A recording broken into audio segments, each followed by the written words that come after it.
Chapter 7. The sorceress's hip was graced by an intricate tattoo with fabulously colourful details, depicting a fish with coloured stripes. Nil admirari, thought the Witcher. Nil admirari.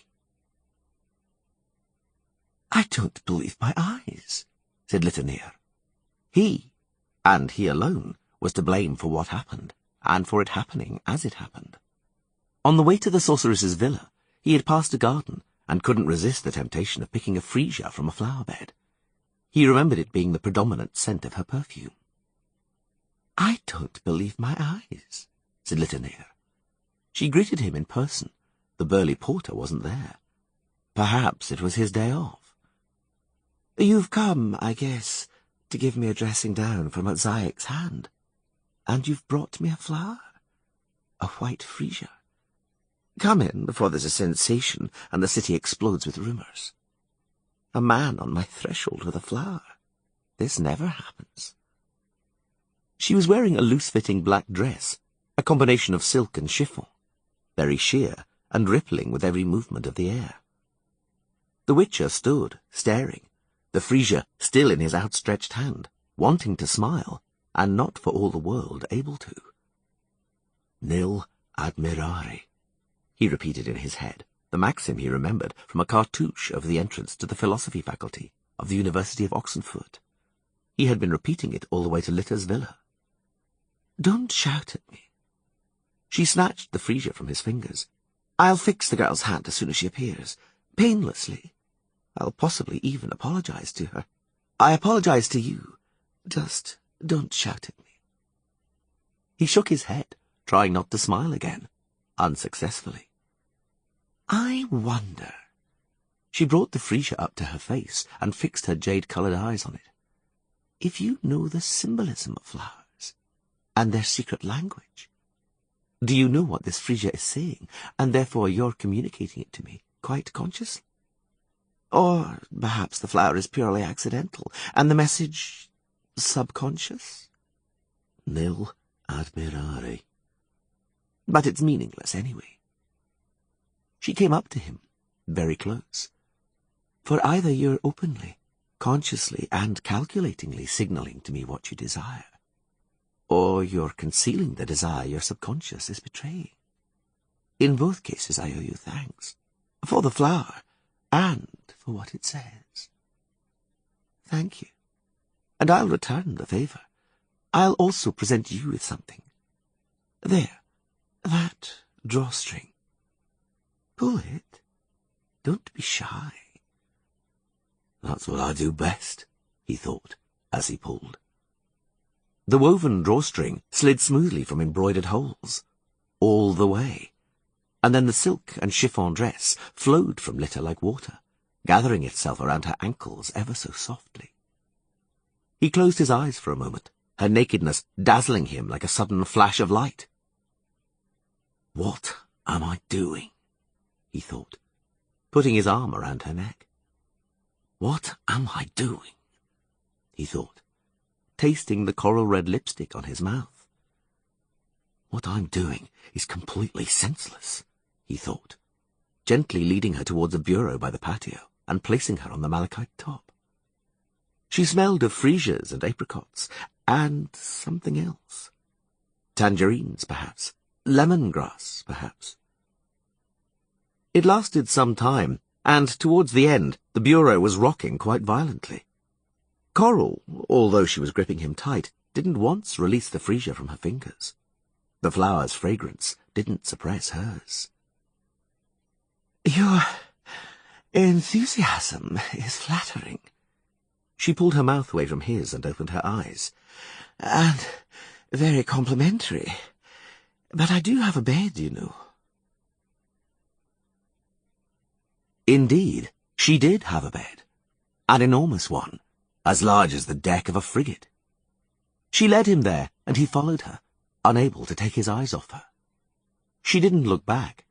She had no doubt that he was following her, that he would go without hesitation where she led him, without ever taking his eyes off her. The bed was huge and had a canopy. The bed linen was of silk, and the sheets of satin. It's no exaggeration to say they made use of the entire bed, of every single inch, every inch of the bed linen, and every fold of the sheets. "Litter, you may call me Coral, but for the time being don't say anything." Nil admirari. The scent of freesias and apricots, her red hair strewn across the pillow. "Litter, you may call me Coral, and you may do that to me again." The sorceress's hip was graced by an intricate tattoo with fabulously colourful details, depicting a fish with coloured stripes, its large fins giving it a triangular shape. Fish like that, called angelfish, were usually kept in aquariums and basins by wealthy people and the snobbish nouveau riche. So Geralt, and he wasn't the only one, had always associated them with snobism and pretentious ostentation. Thus it astonished him that Coral had chosen that particular tattoo. The astonishment lasted a moment, and the explanation came quickly. Litternair both looked and seemed quite young, but the tattoo dated back to the years of her real youth, from the times when angelfish brought from abroad were indeed a rare attraction, when there were few wealthy people, when the nouveau riche were still making their fortunes, and few could afford an aquarium. "So her tattoo is like a birth certificate," thought Geralt, caressing the angelfish with his fingertips. "It's a wonder Litter still has it, rather than magically removing it. Why?" he thought, shifting his caresses to regions some distance from the fish. A memory from one's youth is a lovely thing.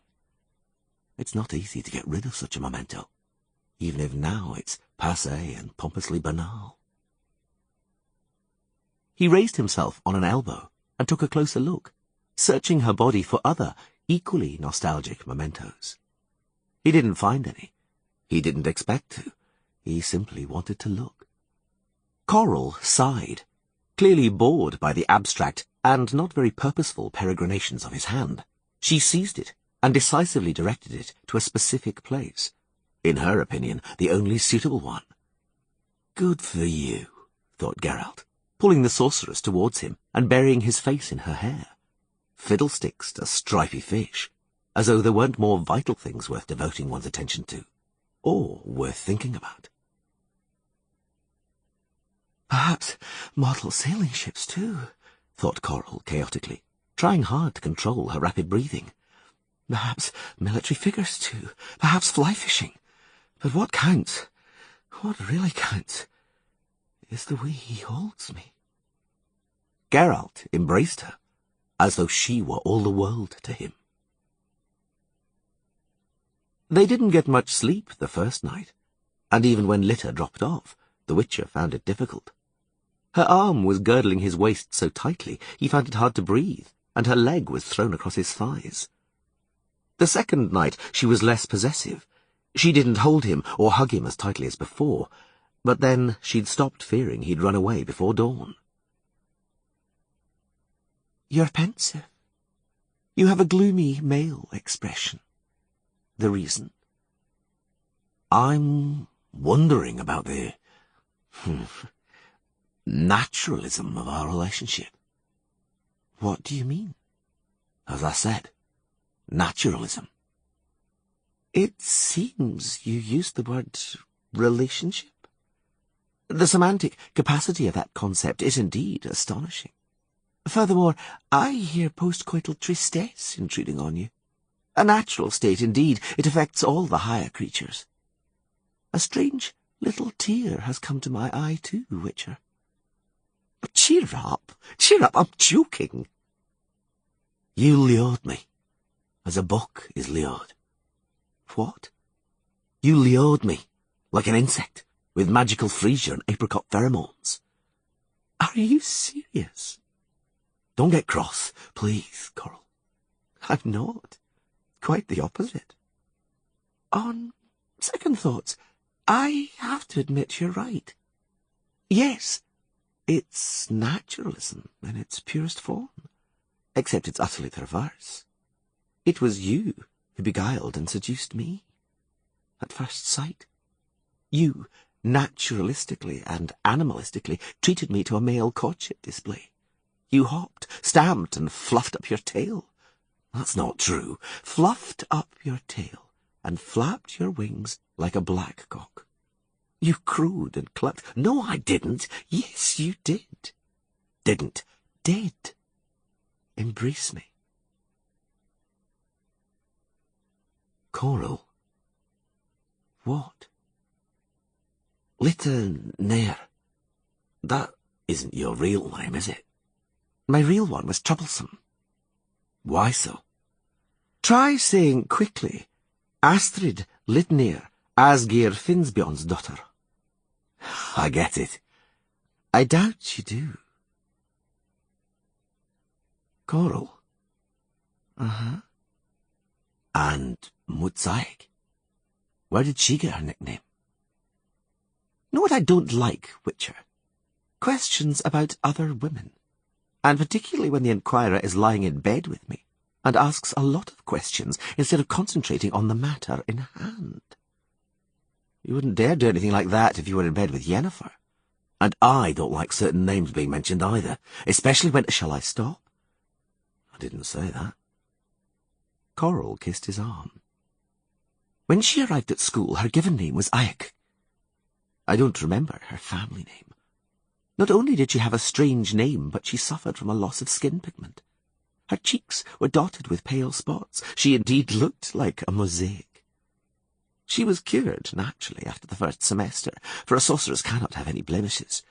But the spiteful nickname stuck, and quickly stopped being spiteful. She grew to like it herself, but enough of her. Talk to me, and about me. Go on, right now. What, right now? Talk about me. What I'm like. Beautiful, aren't I? Go on, say it. Beautiful. Red-haired and freckled. I'm not freckled. I magically removed them. Not all. You forgot about some of them. But I found them. Where are... Oh. Well, all right. True. So I'm freckled. And what else am I?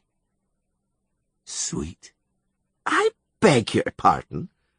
Sweet as a honey wafer. You aren't making fun of me, are you? Look at me. Look into my eyes. Do you see even the slightest insincerity in them? No. And that's what worries me most. Sit down on the edge of the bed. Or else? I want to get my own back. I beg your pardon. For the freckles you found where you found them. For your efforts and the thorough exploration. I want to get my own back and repay you. May I? By all means. The sorceress's villa, like almost all the villas in that part of the city, had a terrace with a view of the sea stretching out below. Litta liked to sit there and spend hours observing the ships riding at anchor, using a telescope of hefty proportions on a tripod. Geralt didn't really share her fascination with the sea and what sailed on it, but liked to accompany her on the terrace. He sat close, right behind her, with his face beside her red curls, enjoying the scent of freesias and apricots. That galleon, casting its anchor, look! Coral pointed, with a blue cross on its flag. That's the pride of Sintra. It's probably sailing to Kovir. And that cog is Alka from Sidaris, probably taking on a cargo of hides.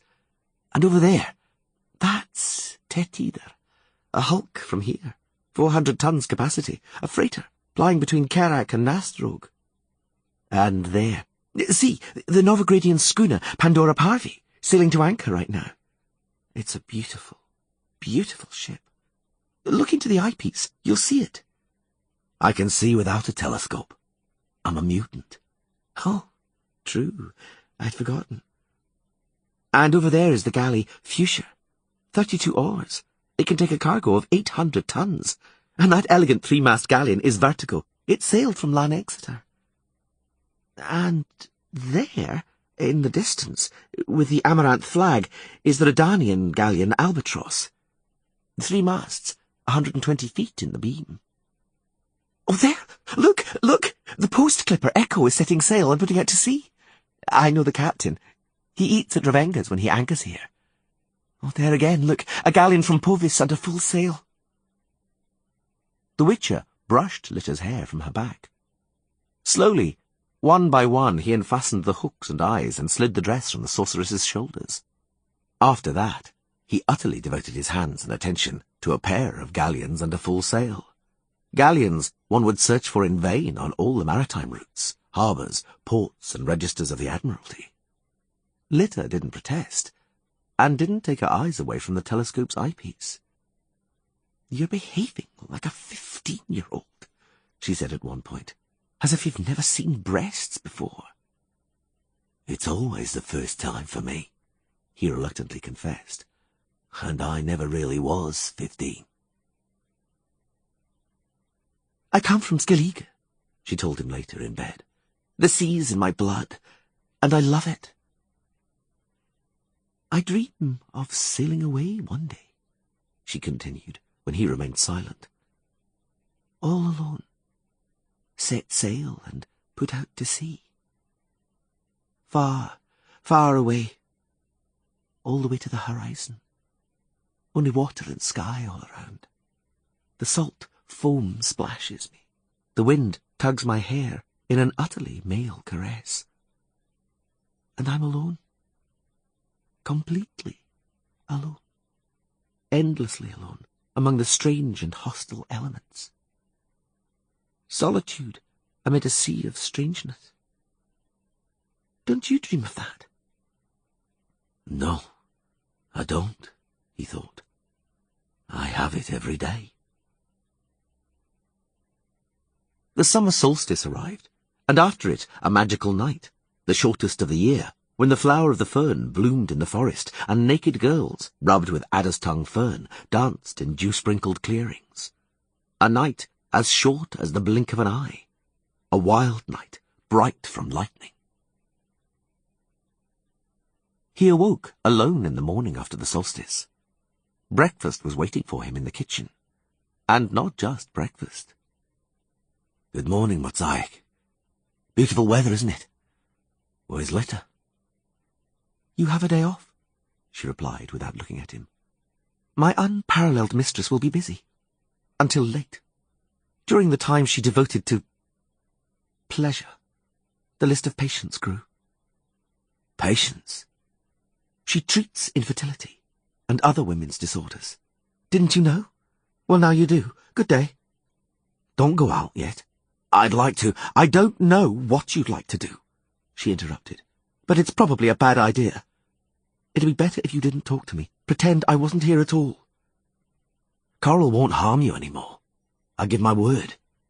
In any case, she's not here. She can't see us." "She sees everything she wants to see.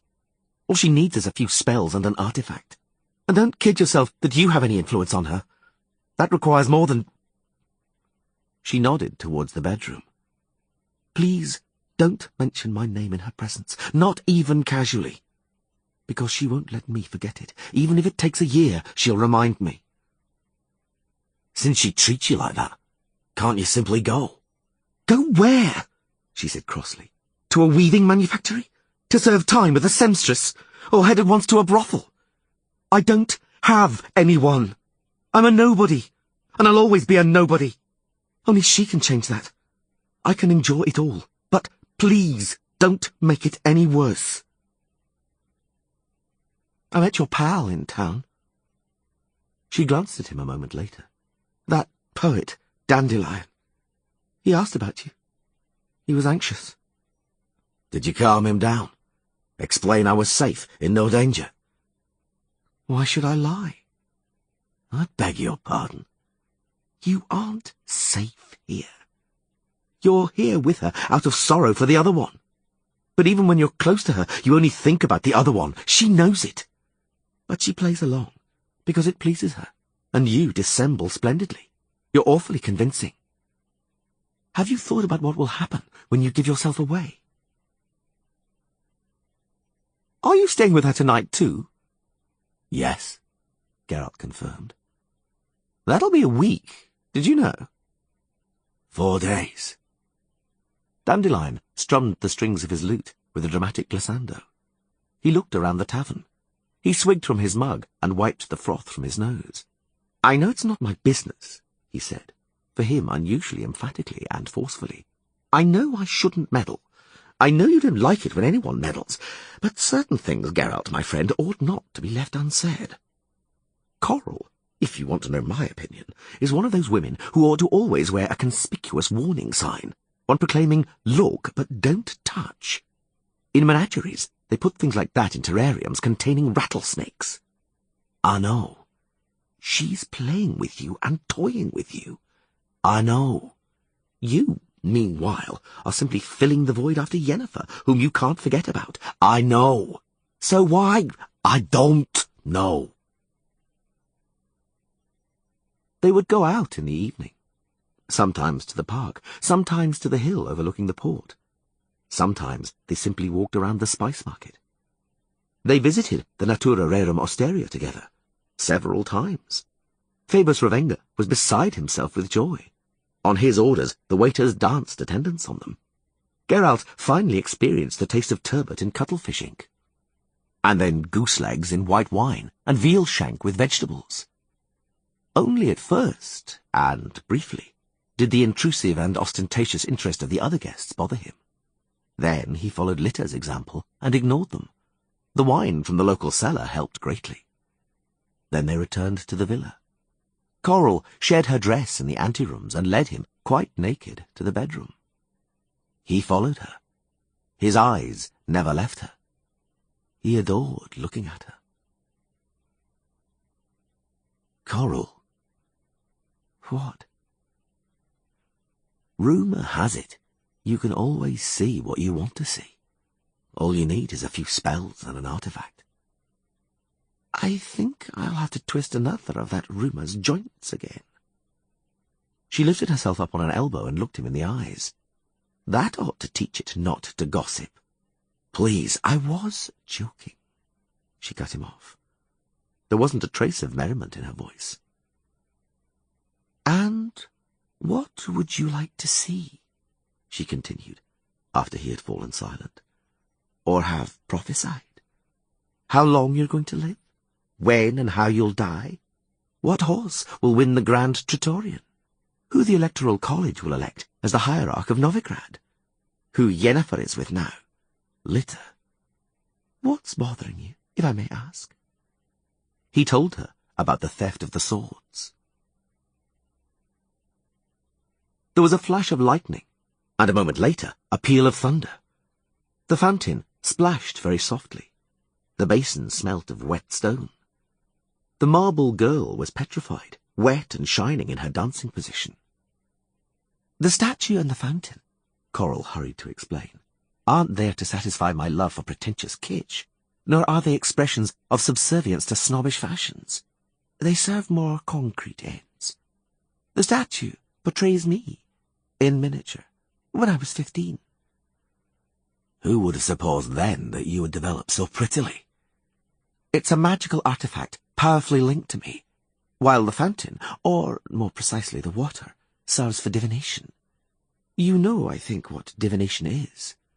Vaguely. The theft of your weapons took place around 10 days ago. Oneromancy is the best and most certain way of interpreting and analysing past events, even very distant ones, but the rare talent of dream reading, which I don't possess, is necessary for that. Sortilege or cleromancy won't really help us.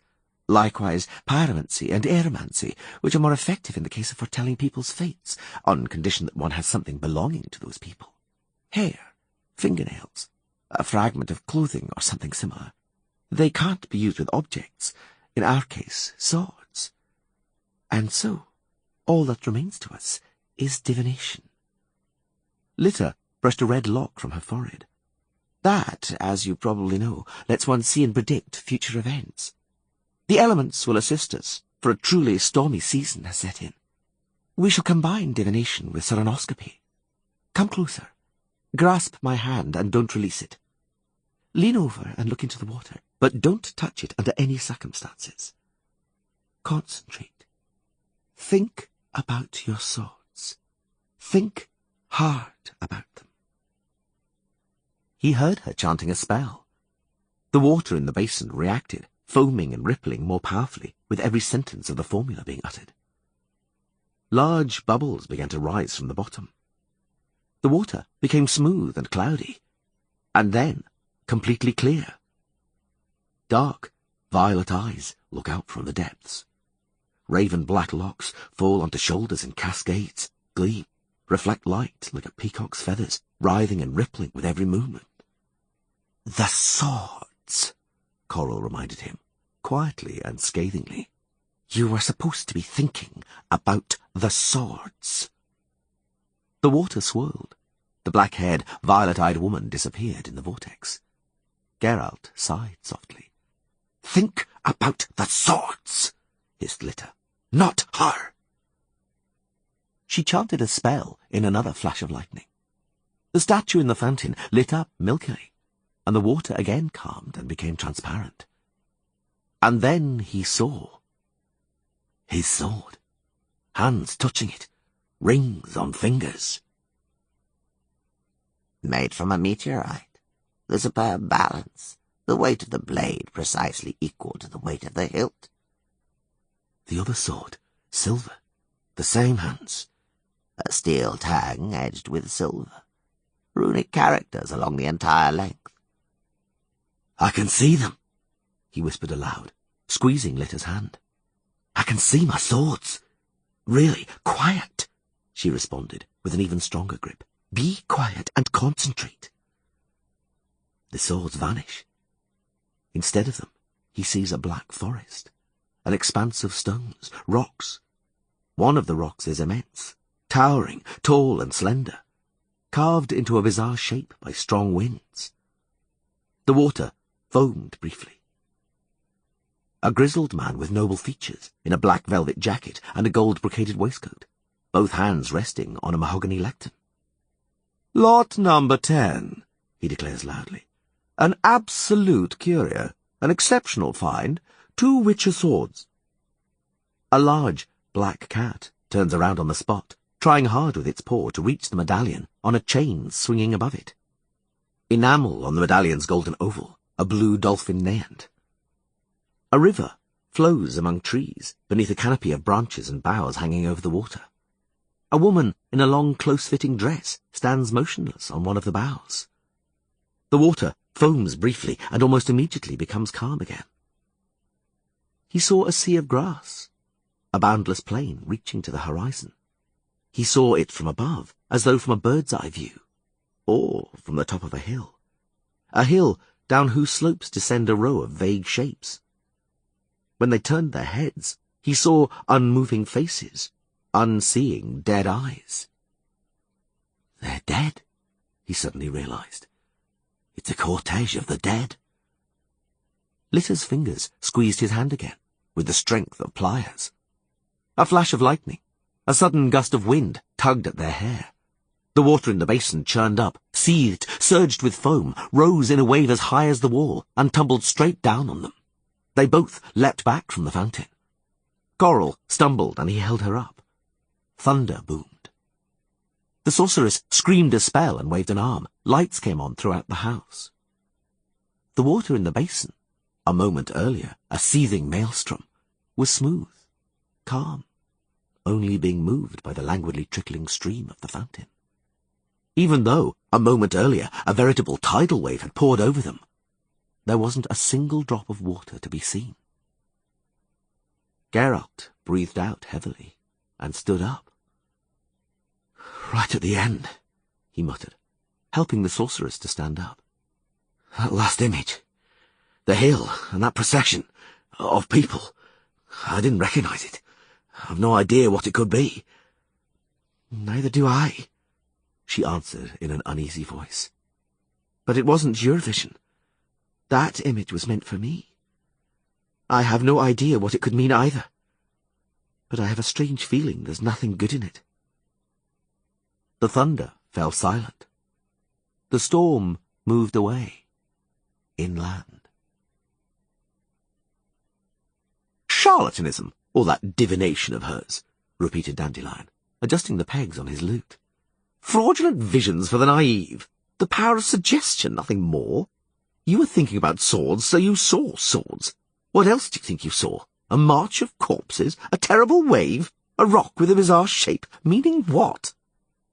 Something like a huge key, the Witcher pondered. Or a 2.5 heraldic cross. The troubadour fell into pensive mood, and then dipped his finger into his beer, and drew something on the tabletop.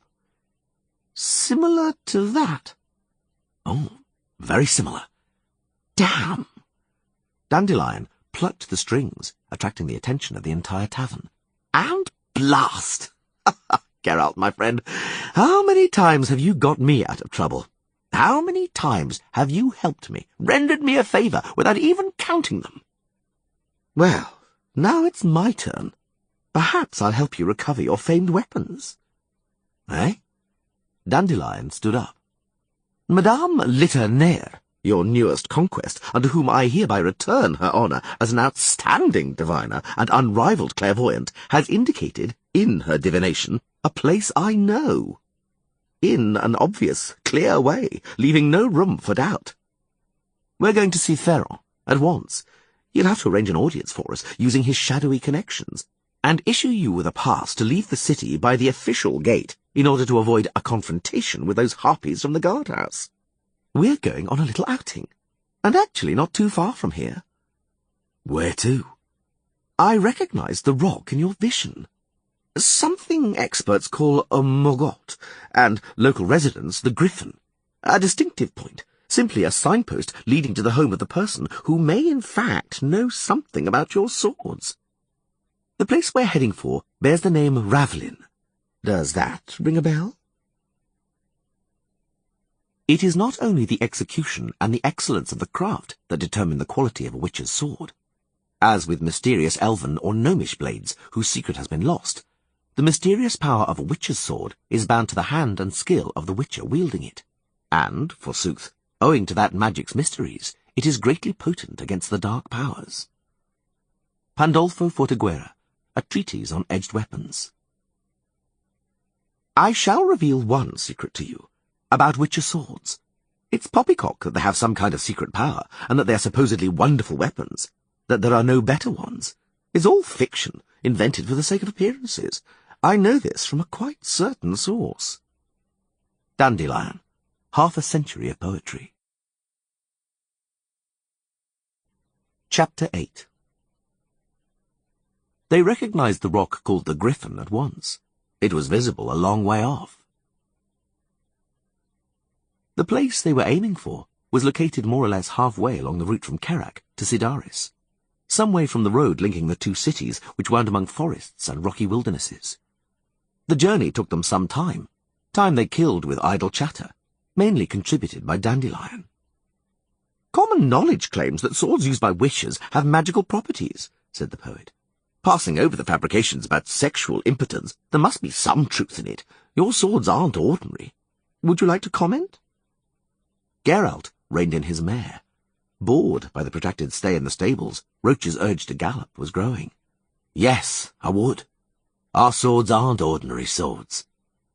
It's claimed that the magical power of your witcher weaponry, fatal to the monsters you fight, resides in the steel from which they are forged, said Dandelion, pretending not to hear the mockery. From the very metal, that is the ores found in meteorites fallen from the sky. How so? Meteorites aren't magical after all. They're a natural phenomenon, accounted for by science. Where's that magic to come from? Geralt looked at the sky darkening from the north. It looked like another storm was gathering, and that they could expect a soaking. As far as I recall, he said, answering a question with a question, you have studied all 7 liberal arts? And I graduated summa cum laude. You attended the lectures of Professor Lindenbrock as part of the astronomy course within the quadrivium? Oh, Lindenbrock, known as Fiddle-Faddle, laughed Dandelion. Why, of course. I can still see him scratching his backside and tapping his pointer on maps and globes, whittering on monotonously. De sfera mundi subdividitur into 4 elementary parts, the earthly part, the aqueous, the aerial, and the igneous. Earth and water form the globe, which is surrounded on all sides by air, or air. Over the air stretches the ether, fiery air or fire. Above the fire, meanwhile, are the subtle sidereal heavens known as the firmamentum, which is spherical in character. On that is located the errant siderea, or wandering stars, and fixa siderea, or fixed stars. I don't know what to admire more, your talent for mimicry or your memory, Geralt snorted. Returning, meanwhile, to the issue of interest to us, meteorites, which are good fiddle-faddle termed falling stars, sidereal cadens or something like that, break off from the firmament and fall downwards to burrow into our good old Earth. Along the way, meanwhile, they penetrate all the other planes, that is the elemental planes, as well as the para-elemental planes, for such are also said to exist. The elements and para-elements are imbued, as is known, with powerful energy, the source of all magic and supernatural force, and the meteorite, penetrating them, absorbs and retains that energy. Steel, smelted from a meteorite, and also blades forged from such steel, contains a great deal of such elements. It's magical. The entire sword is magical, quod erat demonstrandum. Do you understand? Certainly. So forget it, because it's poppycock. What? Poppycock. Fabrication. You don't find meteorites under every bush. More than half the swords used by witches were made from steel from magnetic ores. I used them myself. They're as good as the ones that fell from the sky when it comes to the siderites penetrating the elements. There is absolutely no difference. But keep it to yourself, Dandelion, please. Don't tell anyone. What? I'm to stay silent? You can't demand that. What's the point of knowing something if you can't show off the knowledge? Please. I prefer to be thought of as a supernatural creature armed with a supernatural weapon. They hire me to be that and pay me to be that. Normality, meanwhile, is the same as banality, and banality is cheap. So, I ask you to keep your trap shut. Promise? Have it your way. I promise. They recognized the rock called the Griffin at once. It was visible a long way off.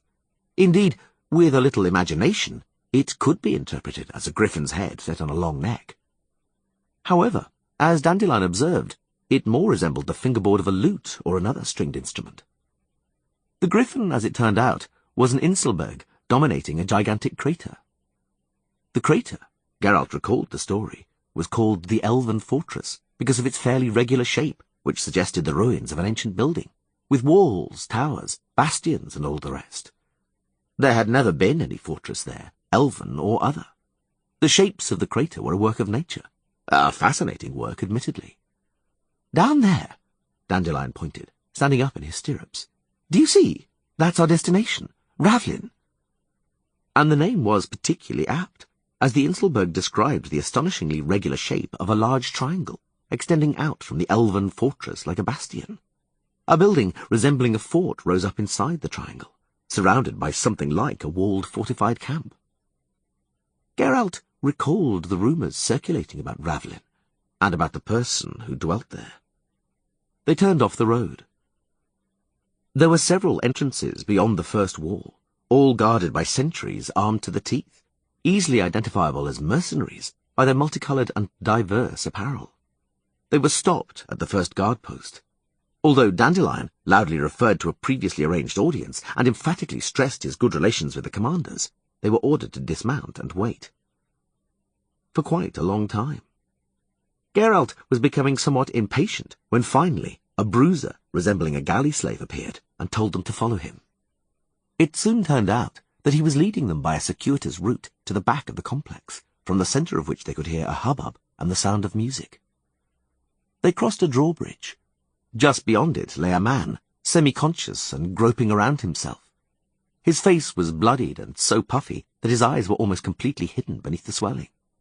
He was breathing heavily, and each breath blew bloody bubbles from his smashed nose. The bruiser leading them didn't pay any attention to the man on the ground, so Geralt and Dandelion pretended not to see anything either. They were in a place where it didn't behove them to display excess curiosity. It was recommended not to stick one's nose into Ravlin's affairs. In Ravlin, so the story went, a nose thus stuck usually parted company with its owner and remained where it had been stuck. The bruiser led them through a kitchen where cooks were bustling around hectically. Cauldrons bubbled, and Geralt noticed crabs, lobsters, and crayfishes cooking in them. Conger eels squirmed in vats, and clams and mussels simmered in large pots. Meat sizzled in huge frying pans. Servants seized trays and bowls full of cooked food to carry them away down corridors. The next rooms were filled, for a change, with the scent of women's perfume and cosmetics. Over a dozen women in various stages of déshabille, including total undress, were touching up their makeup before a row of mirrors, jabbering away ceaselessly. Here, also, Geralt and Dandelion maintained inscrutable expressions and didn't let their eyes wander inordinately. In the next room, they were subjected to a thorough body search. The characters carrying this out were severe of appearance, professional of manner, and resolute of action. A dagger was confiscated from Geralt. Dandelion, who never carried any weapons, was relieved of a comb and a corkscrew, but, after a moment's thought, he was allowed to keep his loot. "There are chairs in front of His Excellency," they were finally instructed. "Sit down on them. Sit down and do not stand up until His Excellency commands. His Excellency is not to be interrupted when he speaks. You are not to speak until His Excellency gives a sign that you may. And now enter through this door." "His Excellency," muttered Geralt. "He was once a priest," the poet muttered back.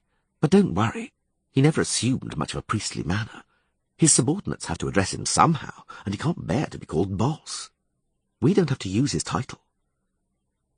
When they entered, their way was immediately barred by something. That something was as big as a mountain and smelled strongly of musk. "Watch, Mikita!" Dandelion greeted the mountain. The giant, addressed as Mikita, clearly the bodyguard of His Excellency, the boss, was a half-breed, the result of a cross between an ogre and a dwarf. The result was a bald dwarf with a height of well over 7 feet, quite without a neck, sporting a curly beard with teeth protruding like a wild boar's and arms reaching down to his knees. It was rare to see such a cross. The two species, as could be observed, were quite at variance genetically. Something like Mikita couldn't have arisen naturally. It couldn't have happened without the help of extremely powerful magic. Forbidden magic, incidentally. Rumour had it that plenty of sorcerers ignored the ban. Proof of those rumours' veracity was standing before Geralt. They sat down on 2 wicker chairs in accordance with the prevailing protocol. Geralt looked around. 2 scantily dressed young women were pleasuring each other on a large chaise longue in the furthest corner of the chamber. Watching them, while feeding a dog at the same time, was a small, inconspicuous, hunched and unremarkable man in a loose, flowery embroidered robe and a fez with a tassel. Having fed the dog the last piece of lobster, the man wiped his hands and turned around. "Greetings, Dandelion," he said, sitting down in front of them on something deceptively similar to a throne, though it was made of wicker. "Good day, Master Geralt of Rivia." His Excellency, Pyrrell Pratt, considered, not without reason, the head of organised crime in the entire region, looked like a retired silk merchant. He wouldn't have looked out of place at a retired silk merchant's picnic, and wouldn't have been singled out as an impostor. At least, not from a distance. A closer look would have revealed in Pyrrell Pratt what other silk merchants didn't have. An old, faded scar on his cheekbone, a mark left by a knife, the ugly and ominous grimace of his thin mouth, a pair of bright, yellowish eyes, as unmoving as a python's. No one broke the silence for a long time. Music drifted in from somewhere outside, and a hubbub could be heard. "I'm very pleased to see you and greet you both," Pyrrell Pratt said finally. An old and unquenched love for cheap, crudely distilled alcohol could clearly be heard in his voice. "I'm particularly glad to welcome you, Singer." His Excellency smiled at Dandelion. We haven't seen you since my granddaughter's wedding, which you graced with a performance, and I was just thinking about you, because my next granddaughter is in a hurry to get married. I trust that this time you won't refuse again, for old time's sake. Well, will you sing at the wedding? I won't have to keep asking you like last time. I won't be forced to convince you. I'll sing. I'll sing. Dandelion, blanching slightly, hurried to assure him. And today you dropped in to ask about my health, I imagine, continued Pratt. Well, it's shitty, this health of mine.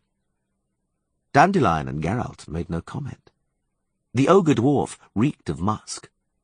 Pyrrell Pratt sighed heavily. I've gone down with stomach ulcers and food phobia, he announced. So, the delights of the table aren't for me now. I've been diagnosed with a sick liver and ordered not to drink. I've got a herniated disc which affects in equal measure both my cervical and lumbar vertebrae, and has ruled out hunting and other extreme sports from my pastimes. Medicaments and treatments eat up a great deal of my money, which I formerly used to spend on gambling. My John Thomas, admittedly, let's say, still rises, but how much effort it takes to keep it up. The whole thing bores me before it gives me pleasure. So, what's left, eh? Politics? Pyrrell Pratt laughed so much the tassel on his fez shook. Well done, Dandelion. Apt as ever. Politics. Ah, yes, that's something for me now. At first I wasn't favourably disposed to the matter. I thought rather to earn a living from harlotry and invest in bawdy houses. I moved among politicians and came to know countless of them, and became convinced it'd be better to give up on whores, for whores at least have their honour and some sort of principles. On the other hand, though, it's better to govern from the town hall than from a brothel. And one would like to run, if not the country, as they say, then at least the county. The old adage goes, if you can't beat 'em, join 'em. He broke off and glanced at the chaise longue, craning his neck. "Don't sham, girls!" he yelled. "Don't put it on! More gusto!" Where was I? Politics. Ah, yes. But leaving politics aside, you, Witcher, have had your famous sword stolen. Isn't it owing to that matter that I have the honour of welcoming you? For that matter, indeed. Someone stole your swords. Pratt nodded. A painful loss, methinks. Painful, no doubt, and irretrievable. I've always said that Carrack's crawling with thieves. Give the people there one chance, and they'll swipe anything that isn't nailed down, it's well known. And they always carry a crowbar with them in case they chance on anything nailed down. The investigation, I trust, continues, he went on a moment later. Ferron de Lettenhover taking action? Stare truth in the eyes, though, gentlemen. You can't expect miracles from Ferron. No offence, Dandelion, but your relative would be a better accountant than an investigator. With him it's nothing but books, legal codes, articles, rules. Well, that and evidence, and once again that evidence of his. Like that story about the goat and the cabbage. Know it? They once locked a goat in a barn with a head of cabbage. In the morning there wasn't a trace of it, and the goat was shitting green.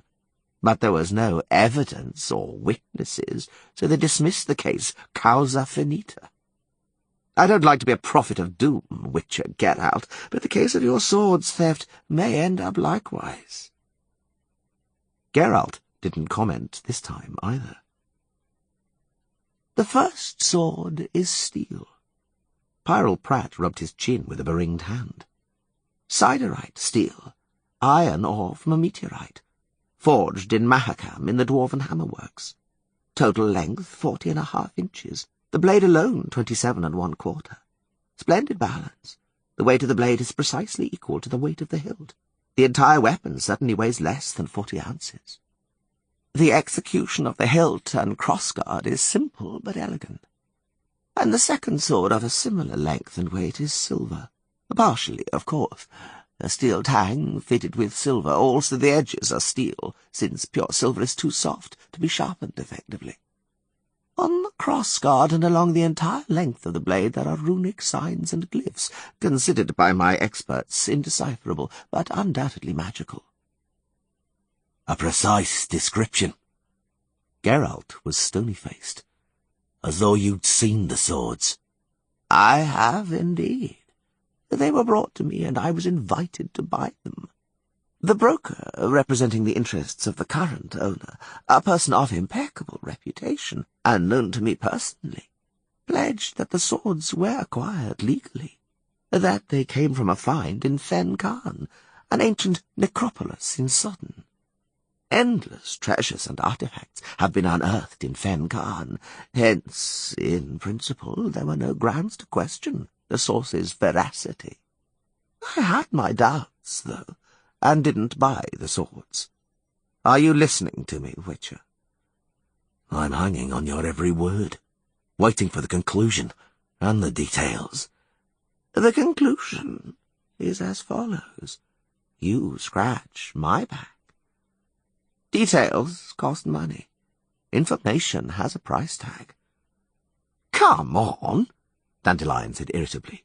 Our old friendship brought me here, along with a friend in need. Business is business, Pyrrell Pratt interrupted him. I said the information I possess has its price.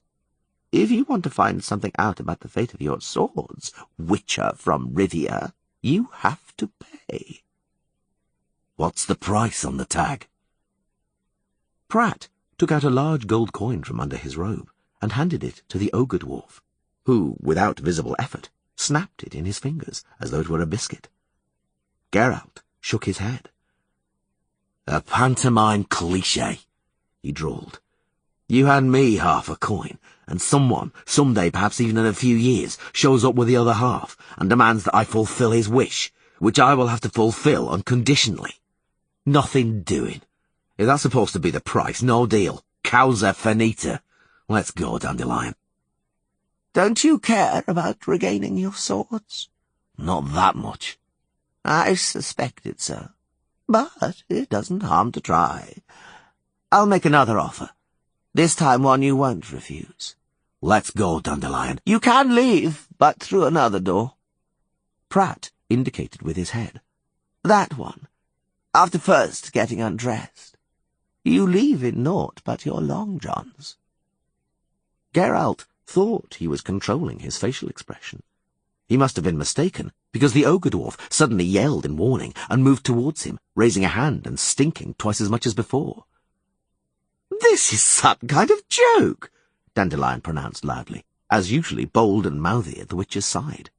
You're mocking us, Pyrrell, which is why we will now say farewell and leave, and by the same door we came in through. Don't forget who I am. I'm leaving. I don't think so. Pyrrell Pratt shook his head. You once proved you aren't that clever, but you're too clever to try to leave now. In order to emphasize the weight of his boss's words, the ogre dwarf brandished a clenched fist the size of a watermelon. Geralt said nothing. He'd been observing the giant for a long time, searching for a place sensitive to a kick, because it looked like a kicking was inevitable. Very well. Pratt appeased his bodyguard with a gesture. I'll yield a little. I'll demonstrate goodwill and a desire for compromise. The entire local industrial and commercial elite, financiers, politicians, nobility, clergy, and even an incognito prince are gathered here.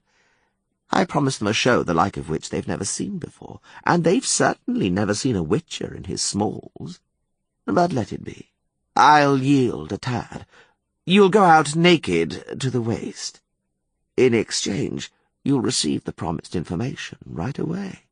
Furthermore, as a bonus, Pyrrell Pratt picked up a small sheet of paper from the table.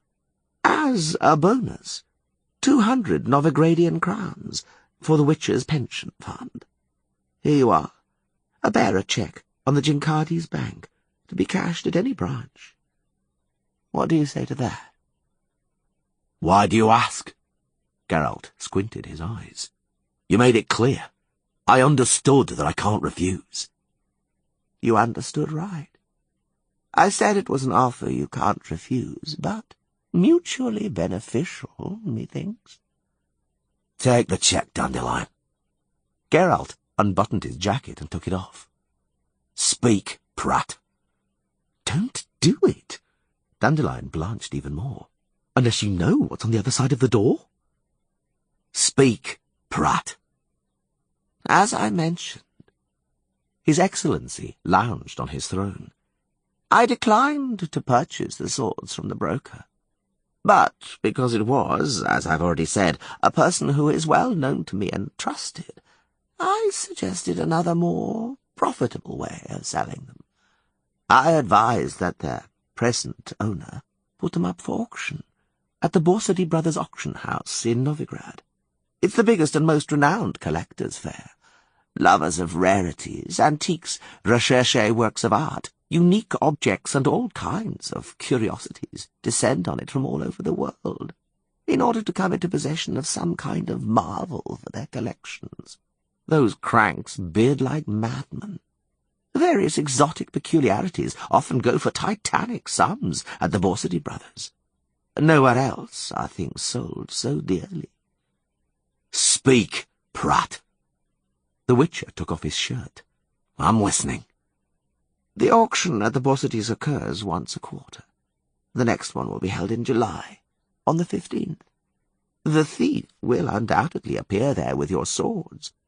With a bit of luck, you'll manage to get them off him before he puts them up for auction. And is that all? That's plenty. The identity of the thief, or the broker? I don't know the thief's identity, Pratt interjected, and I won't reveal the broker's. This is business. Laws, rules, and, no less important than that, customs apply. I'd lose face. I revealed something to you big enough for what I demand from you. Lead him out into the arena, Mikita, and you come with me, Dandelion. We can watch. What are you waiting for, Witcher? I'll go out without a weapon, I understand. Not just bare to the waist, but bare-handed too. I promised my guests something they'd never seen before, explained Pratt slowly, as though to a child. They've seen a Witcher with a weapon. Of course. He found himself in an arena, on sand, in a circle marked out by posts sunk into the ground, flooded by the flickering light of numerous lanterns hung on iron bars. He could hear shouts, cheers, applause, and whistles. He saw faces, open mouths, and excited eyes above the arena. Something moved opposite him, at the very edge of the arena, and jumped. Geralt barely managed to arrange his forearms into the heliotrope sign. The spell thrust back the attacking beast. The crowd yelled as one. The two-legged lizard resembled a wyvern, but was smaller, the size of a large Great Dane. Its head, though, was considerably larger than a wyvern's, and it had a much toothier maw, and a much longer tail, tapering to a thin point. The lizard brandished it vigorously, sweeping the sand and lashing the posts. Lowering its head, it leapt at the Witcher again. Geralt was ready, struck with the Ard sign, and repelled it. But the lizard managed to lash him with the end of its tail. The crowd yelled again. Women squealed. The Witcher felt a ridge as thick as a sausage growing and swelling on his naked shoulder. He knew now why he had been ordered to strip. He also recognized his opponent. It was a Vigilosaur, a specially bred, magically mutated lizard used for guarding and protection. Things looked pretty bad. The Vigilosaur treated the arena as though it were its lair. Geralt was thus an intruder to be overpowered and, if necessary, eliminated. The Vigilosaur circled the arena, rubbing itself against the posts, hissing furiously, and attacked again, swiftly, leaving no time for a sign. The Witcher dodged nimbly out of range of the toothy jaws, but couldn't avoid being lashed by the tail. He felt another ridge swelling beside the first. The heliotrope sign again blocked the charging Vigilosaur. The lizard's tail whistled as it whirled around. Geralt's ear caught a change in the note. Hearing it a second before the end of the tail struck him across the back. The pain was blinding, and blood ran down his skin. The crowd went crazy. The signs weakened. The Vigilosaur circled him so fast that the Witcher could barely keep up. He managed to elude 2 lashes of the tail, but not the third, and was struck again with the sharp edge on the shoulder blade. The blood was now pouring down his back. The crowd roared. The spectators were bellowing and leaping up and down. One of them leaned far over the balustrade to get a better view, resting on an iron bar holding a lantern. The bar broke and tumbled down with the lantern onto the arena. It stuck into the sand, and the lantern struck the Vigilosaur's head, bursting into flames. The lizard threw it off, spraying a cascade of sparks around, and hissed, rubbing its head against the piles of the arena. Geralt saw his chance at once. He tore the bar out of the sand, took a short run-up, and jumped, thrusting the spike hard into the lizard's skull. It passed straight through. The Vigilosaur struggled and clumsily, flapping its forepaws, fought to rid itself of the iron rod penetrating its brain. Hopping uncoordinatedly, it finally lurched into the posts and sank its teeth into the wood. It thrashed around convulsively for some time, churning the sand with its claws and lashing with its tail. Eventually it stopped moving. The walls shook with cheers and applause. Geralt climbed out of the arena, up a rope ladder somebody had lowered. The excited spectators crowded around him. A man slapped him on his swollen shoulder, and Geralt barely refrained himself from punching him in the face. A young woman kissed him on the cheek. Another, even younger, wiped the blood from his back with a cambric handkerchief, which she immediately unfolded and displayed triumphantly to her friends. Another, much older woman, took a necklace from her wrinkled neck and tried to give it to him. His expression sent her scuttling back into the crowd. There was a reek of musk, and the ogre dwarf Mikita forced his way through the crowd like a ship through seaweed. He shielded the Witcher and led him out. A physician was summoned, who dressed Geralt and stitched up his wounds. Dandelion was very pale. Pyrrell Pratt was calm, as though nothing had happened. But the Witcher's face must have spoken volumes as he hurried to explain. Incidentally, that bar, previously filed through and sharpened, ended up in the arena on my orders. Thanks for hurrying it up. My guests were in 7th heaven.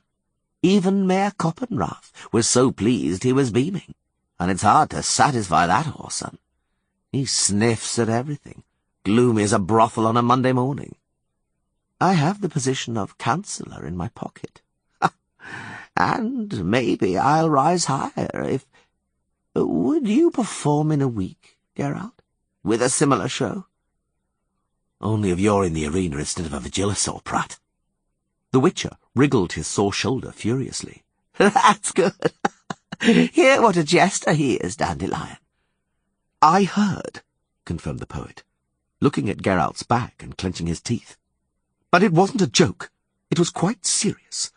I also equally solemnly declare that I shan't be gracing your granddaughter's nuptial ceremony with a performance. You can forget it after the way you've treated Geralt.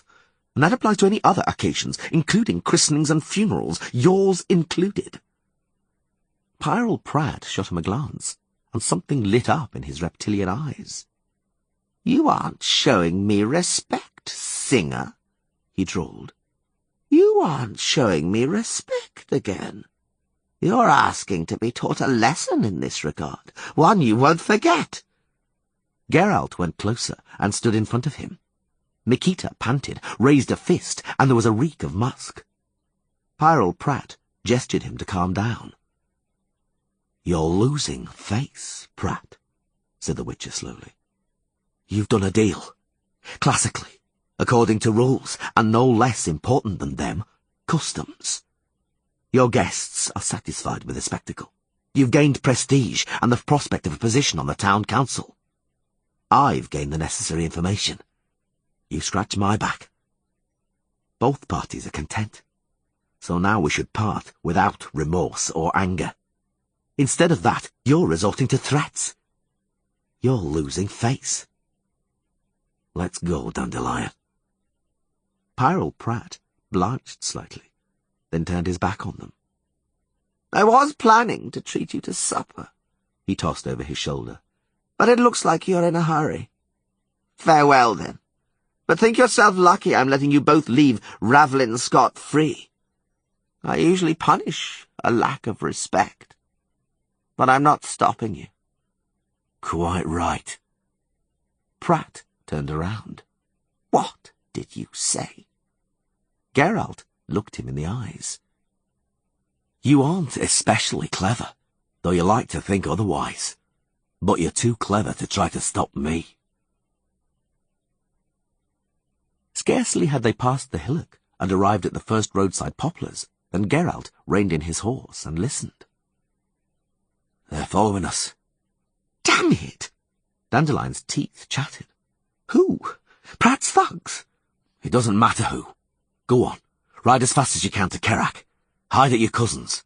First thing tomorrow, take that cheque to the bank. Then we'll meet at the Crab and Garfish. What about you? Don't worry about me. Geralt, be quiet and spur on your horse. Ride, fly. Dandelion obeyed, leaned forward in the saddle, and spurred his horse to a gallop. Geralt turned back, waiting calmly. Riders emerged from the gloom. 6 riders. The Witcher Geralt. It is I. You're coming with us, the nearest one croaked, reaching for Geralt's horse. But no foolishness, do you hear? Let go of my reins, or I'll hurt you. No foolishness! The rider withdrew his hand. And don't be hasty. We be legal and lawful. We ain't no cut purses. We're on the orders of the prince. What prince? You'll find out. Follow us. They set off. Geralt recalled Pratt had claimed some sort of prince was staying in Ravlin, incognito. Things were not looking good. Contacts with princes were rarely pleasant, and almost never ended well.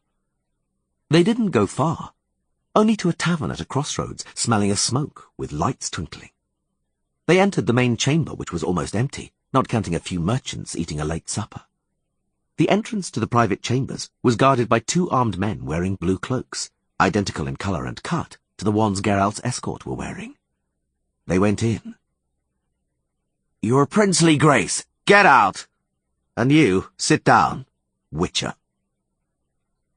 The man sitting at the table wore a cloak similar to that of his men, but more richly embroidered.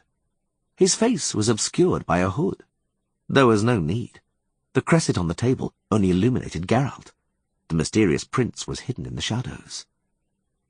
I saw you in Pratt's arena, he said. An impressive display indeed. That leap and blow from above, augmented by your entire body weight. The weapon, although just a bar, passed through the dragon's skull like a knife through butter. I think that had it been, let's say, a bear spear or a pike, it would have passed through a male shirt or even plate armour. What do you think? It's getting light. It's hard to think when you're feeling drowsy. The man in the shadows snorted. We shan't dally, then, and let's get to the matter in hand.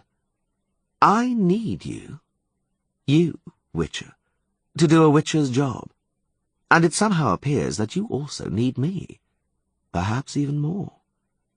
I'm Prince Xander of Kerak.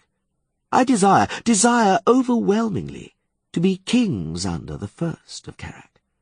At the moment, to my regret and the detriment of the country, the King of Kerak is my father, Belohan. The old buffer is still sound in mind and body, and may reign for 20 more bloody years. I don't have either the time or the desire to wait that long. Why, even if I waited, I couldn't be certain of the succession, since the old fossil may name another successor at any moment. He has an abundant collection of offspring, and is presently applying himself to begetting another. He has planned his royal nuptials with pomp and splendour for the feast of Lunacy, which the country can ill afford. He, a miser who goes to the park to relieve himself to spare the enamel on his chamber pot, is spending a mountain of gold on the wedding feast, ruining the treasury. I'll be a better king. The crux is that I want to be king at once, as soon as possible, and I need you to achieve that. The services I offer don't include carrying out palace revolutions or regicide, and that is probably what your grace has in mind. I want to be king, and in order to ascend the throne, my father has to stop being king, and my brothers must be eliminated from the succession. Regicide plus fratricide? No, Your Highness. I have to decline. I regret. Not true, the prince snapped from the shadows. You haven't regretted it yet, not yet, but you will, I promise you. Your Royal Highness will deign to take note that threatening me with death defeats the purpose. Who's talking about death? I'm a prince, not a murderer. I'm talking about a choice. Either my favour or my disfavour. You'll do what I demand, and you'll enjoy my favour, and you absolutely do need it, believe me. Now, with a trial and sentence for a financial swindle awaiting you, it looks as though you'll be spending the next few years at an oar aboard a galley. You thought you'd wriggled out of it, it appears, that your case has already been dismissed, that the witch Nair, who lets you bed her on a whim, will withdraw her accusation, and it'll be over in a trice. You're mistaken. Albert Smolka, the Reeve Van Sages, has testified. That testimony incriminates you. The testimony is false. It will be difficult to prove that. Guilt has to be proved, not innocence. A good joke. Amusing indeed. But I wouldn't be laughing in your shoes. Take a look at these. They're documents. The prince tossed a sheaf of papers on the table. Certified testimonies. Witness statements. The town of Sismar. A hired witcher, a lucrote dispatched. 70 crowns on the invoice. In actual 55 paid. The difference split with a local pen pusher. The settlement of Satonin, a giant spider, killed according to the bill for 90, actually, according to the alderman's testimony, for 65.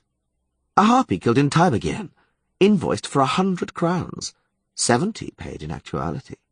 And your earlier exploits and rackets. A vampire in Petrelsane Castle, which didn't exist at all, and cost the Burgrave a cool 1,000 orens.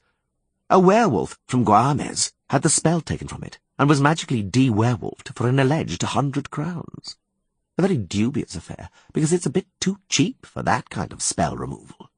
An echinops, or rather something you brought to the alderman in Martin del Campo and called an echinops. Some ghouls from a cemetery near the town of Zagragen, which cost the community 80 crowns, although no one saw any bodies, because they were devoured by, ha-ha, other ghouls. What do you say to that, Witcher?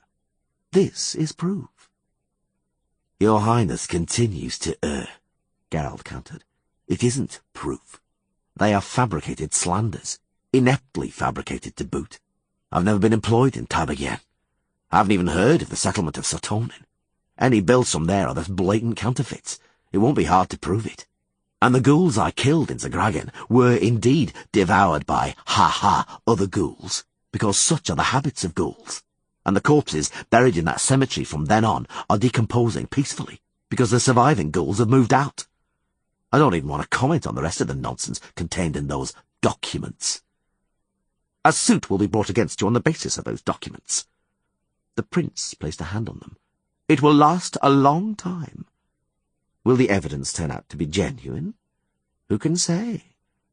What verdict will finally be reached? Who cares? It's meaningless. The important thing is the stink that will spread around, and which will trail after you to the end of your days. Some people found you disgusting, but tolerated you out of necessity, as a lesser evil, as the killer of the monsters that threaten them, he continued. Some couldn't bear you as a mutant, felt repulsion and abomination as though to an inhuman creature. Others were terribly afraid of you, and hated themselves for their own fear. All that will sink into oblivion. The renown of an effective killer and the reputation of an evil sorcerer will evaporate like feathers in the wind. The disgust and fear will be forgotten. They will remember you only as an avaricious thief and charlatan. He who yesterday feared you and your spells, who looked away, who spat at the sight of you, or reached for an amulet, will tomorrow guffaw and elbow his companions. Look, here comes the witcher Geralt, that lousy fraudster and swindler. If you don't undertake the task I'm commissioning you with, I'll destroy you, witcher. I'll ruin your reputation, unless you serve me. Decide, yes or no. No. Let it not seem to you that your connections, Ferron de Lettenhover, or your red-headed sorceress lover will help you with anything. The instigator won't risk his own career, and the chapter will forbid the witch from getting involved in a criminal case. No one will help you when the judicial machine entangles you in its gears. I've commanded you to decide, yes or no. No. Definitely no, Your Highness. The man hidden in the bedchamber can come out now. The prince, to Geralt's astonishment, snorted with laughter and slapped a hand on the table. The door creaked, and a figure emerged from the adjoining bedchamber. A familiar figure, in spite of the gloom. "You've won the wager, Ferron," said the prince. "Report to my secretary tomorrow for your winnings." "Thank you, your princely grace," Ferron de Lettenhover, the royal instigator, replied with a slight bow. "But I treated the wager purely in symbolic terms, to emphasize just how certain I was of being right. I was by no means concerned about the money." "The money you won," the prince interrupted, "is also a symbol to me, just like the emblem of the Novigradian mint and the profile of the reigning monarch stamped on it. Know also, both of you, that I have also won. I have regained something I thought was irretrievably lost, namely, faith in people.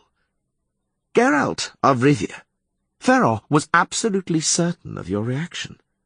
I, however, admit that I thought him naive. I was convinced you would yield." "Everybody's won something," Geralt stated sourly. "And I?" "You too." The prince became grave. "Tell him, Ferron. Enlighten him as to what's at stake here." "His Grace, Prince Egmont, here present," explained the instigator, "deigned for a moment to impersonate Xander, his younger brother, and also, symbolically, his other brothers, the pretenders to the throne. The prince suspected that Xander or another of his brothers would want to make use of this convenient witcher with the aim of seizing the throne.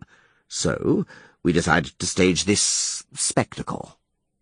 And now we know that if it were in fact to occur, should someone indeed make a proposition, you wouldn't be lured into princely favour, or be daunted by threats or blackmail." "Quite," the witcher nodded. "And I acknowledge your talent. Your Majesty entered the role splendidly. I didn't detect any artifice in what you deigned to say about me, in the opinion you had of me. On the contrary, I sensed pure frankness." The masquerade had its objective. Egmont interrupted the awkward silence. "I achieved it, and don't intend to account for myself before you. And you will benefit, financially, for I indeed mean to engage you, and reward your services amply. Tell him, Ferron." "Prince Egmont," said the instigator, "fears an attempt on the life of his father, King Belohan, which may happen during the nuptials planned for the Feast of Lunacy. The prince would feel better if at that time somebody, like a witcher, could be responsible for the king's safety. Yes, don't interrupt. We know witches aren't bodyguards, that their raison d'etre is to defend people from dangerous, magical, supernatural, and unnatural monsters. That's how it is in books." The prince interrupted impatiently. "In life, it's not so simple. Witches have been employed to defend caravans, trekking through wildernesses and backwoods, teeming with monsters. It has happened, however, that instead of monsters, the merchants were attacked by ordinary robbers, and the witcher's role was not at all to assault their persons, and yet he did.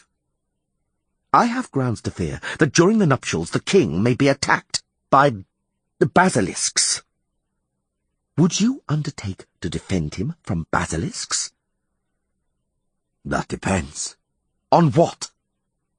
"On whether this is still a setup, and whether I'm the object of another entrapment, from one of the other brothers, for instance. A talent for impersonation is not, I wager, a rarity in your family." Ferron bristled with rage. Egmont banged a fist on the table. "Watch your step," he snapped, "and don't forget yourself. I asked you if you would undertake it. Answer." "I might undertake the defence of the king from hypothetical basilisks," Geralt nodded. "Unfortunately, my swords were stolen from me in Kerak.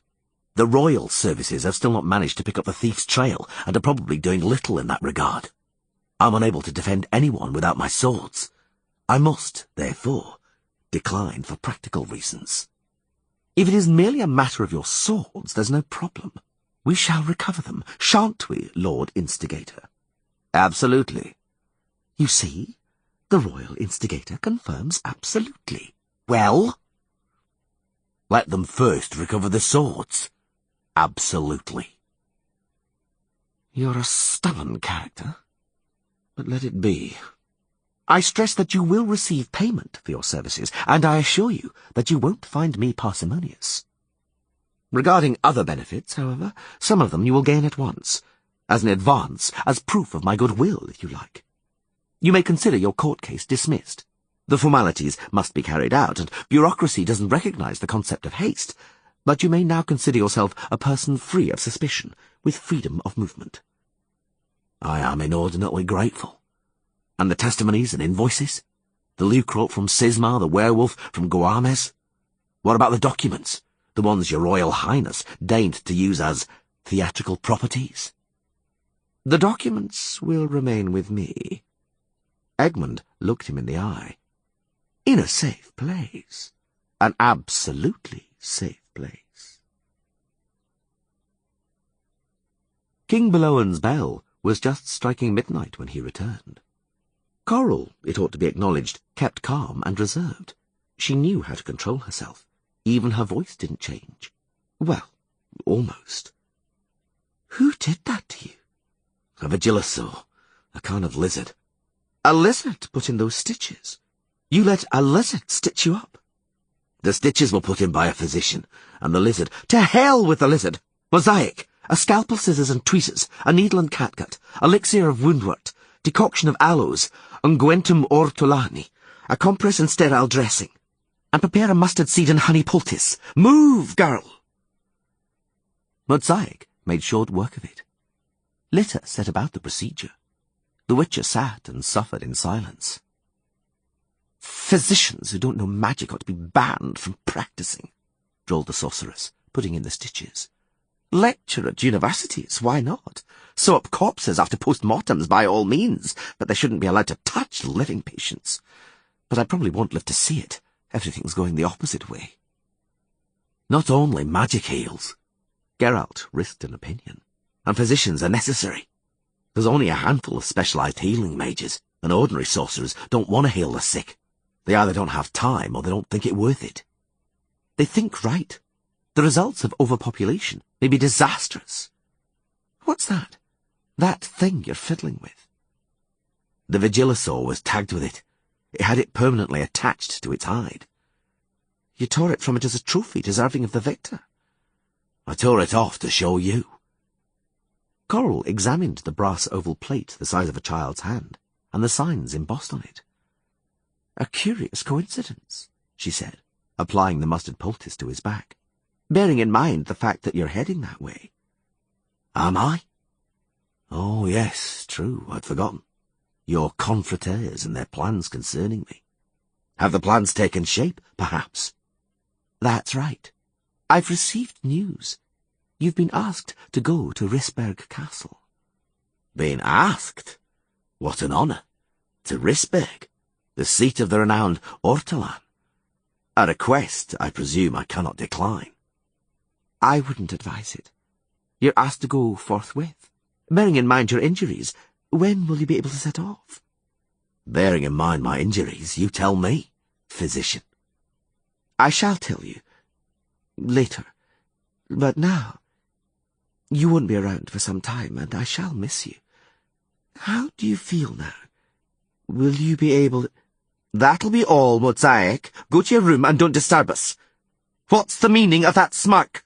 Am I to freeze it permanently to your mouth?"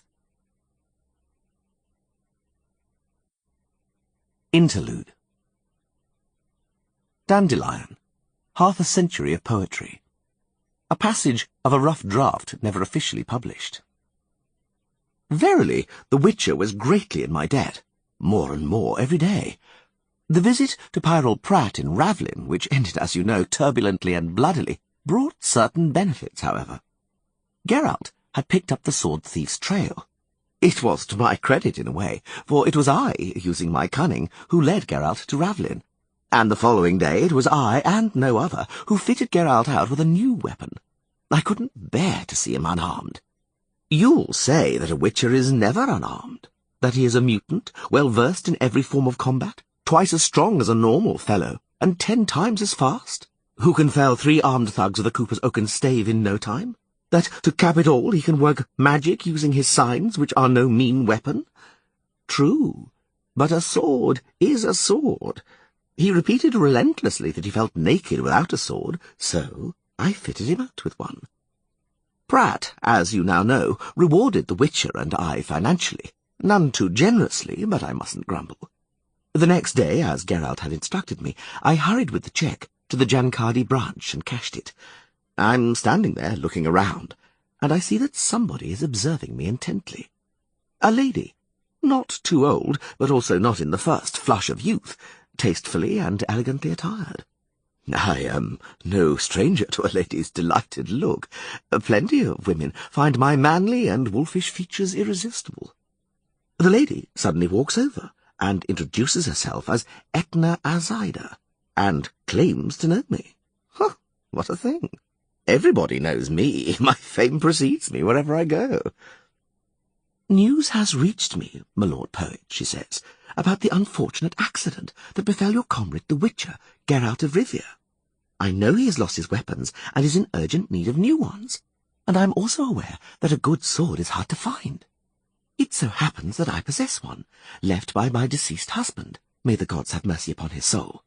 At this very moment I've come to the bank to sell the sword, for what could a widow want with a sword?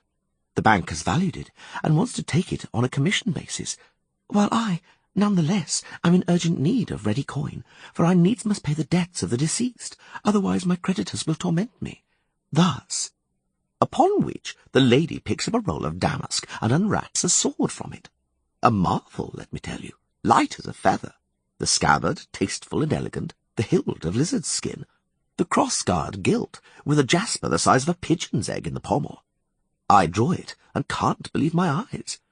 A punch in the shape of the sun on the blade, just above the cross-guard, and just beyond it, the inscription, "Draw me not without reason, sheathe me not without honour," meaning the blade was wrought in the Nilfgaardian city of Viroleda, a place famous throughout the world for its armourers' forges. I touched the blade with the tip of my thumb, razor sharp, I swear. Since I'm nobody's fool, I betray nothing. I look on indifferently as the bank clerks bustle around and some poor old woman polishes the brass doorknobs. "The Giancardi's bank," quoth the little widow, "valued the sword at 200 crowns, for official sale, but for cash in hand I'll part with it for 150. "Ho, ho," I reply. 150 is a deal of money. You can buy a house for that. A small one, in the suburbs." "Oh, Lord Dandelion," the woman wrings her hands, shedding a tear, "you're mocking me. You are a cruel fellow, sir, to take advantage of a widow so. Since I am trapped, so be it. 100. And thus, my dears, I solved the Witcher's problem. I scurry off to the Crab and Garfish. Geralt is already sitting there over his bacon and scrambled eggs. No doubt there was white cheese and chives for breakfast at the Red-Headed Witch's. I stride up, and clang! I slam the sword down on the table, dumbfounding him. He drops his spoon, draws the weapon from the scabbard, and examines it. His countenance stony. But I am accustomed to his mutant state, and know that emotions have no effect on him. No matter how delighted or happy he might be, he doesn't betray it. "How much did you give for it?" I wished to answer that it wasn't his business, but I recalled in time that I had paid with his money, so I confessed. He squeezed my arm, didn't say a word, the expression on his face unchanged. That is him all over, simple but sincere. And he told me he was setting off. alone. I'd like you to stay in Carrack. He anticipated my protests. And keep your eyes and ears open. He told me what had happened the previous day, about his evening conversation with Prince Egmont, and fidgeted with the Vereladian sword the whole time, like a child with a new toy. I don't mean to serve the Duke, he recapitulated, nor participate in the royal nuptials in August in the role of bodyguard. Egmont and your cousin are certain they will seize the sword thief forthwith. I don't share their optimism, and that usually suits me. With my swords, Egmont would have an advantage over me. I prefer to catch the thief myself in Novigrad in July, before the auction at the Borsodies.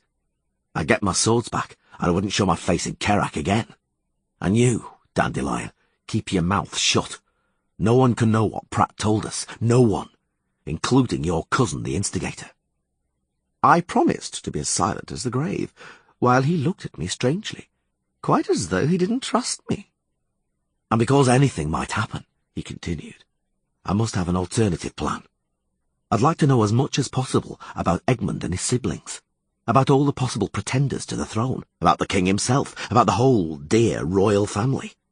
I'd like to know what they're planning and plotting, who's in with whom, what factions are active here, and so on. Is that clear? You don't want to involve Litania in this, I gather, I responded. And rightly so, I think. The red-haired beauty certainly has perfect insight into the matters interesting you. But the local monarchy binds her too much for her to consider double loyalty, for one thing. And for another, don't let on that you'll soon flee and won't be showing up again, because her reaction may be violent. Sorceresses, as you found out directly, don't like it when people disappear. As regards the rest, I promised, you can count on me. I shall have my ears and eyes in readiness and directed at where they're needed. And I've become acquainted with the dear local royal family and heard enough gossip. Our gracious King Belohan has produced numerous offspring. He has changed his wife quite often. Whenever he spots a new one, the old one conveniently bids farewell to this world by an unfortunate twist of fate, suddenly falling into infirmity, in the face of which medicine turns out to be impotent. In this way, the king has 4 legal sons today, each one with a different mother, not counting his innumerable daughters, as they can't pretend to the throne, or bastards. It's worth mentioning, however, that all the significant positions and offices in Carrack are filled by his daughters' husbands. My cousin Ferrand is an exception, and his illegitimate sons manage commerce and industry. The Witcher, I heed, is listening attentively. The 4 legitimate sons, I go on, are, in order of seniority, the firstborn, whose name I don't know, it's forbidden to mention his name at court. After a quarrel with his father, he went away and disappeared without trace. No one has seen him since. The second, Elmer, is a deranged drunk kept under lock and key. It's supposedly a state secret, but in Carrack it's common knowledge. Egmont and Xander are the real pretenders. They detest each other, and Belohan exploits it cunningly, keeping both of them in a state of permanent uncertainty. In matters of the succession, he is also often capable of ostentatiously favouring one of the bastards, and tantalising him with promises. Whereas now it's whispered in dark corners that he has promised the crown to the son to be born by his new wife, the one he's officially marrying at Lunasa.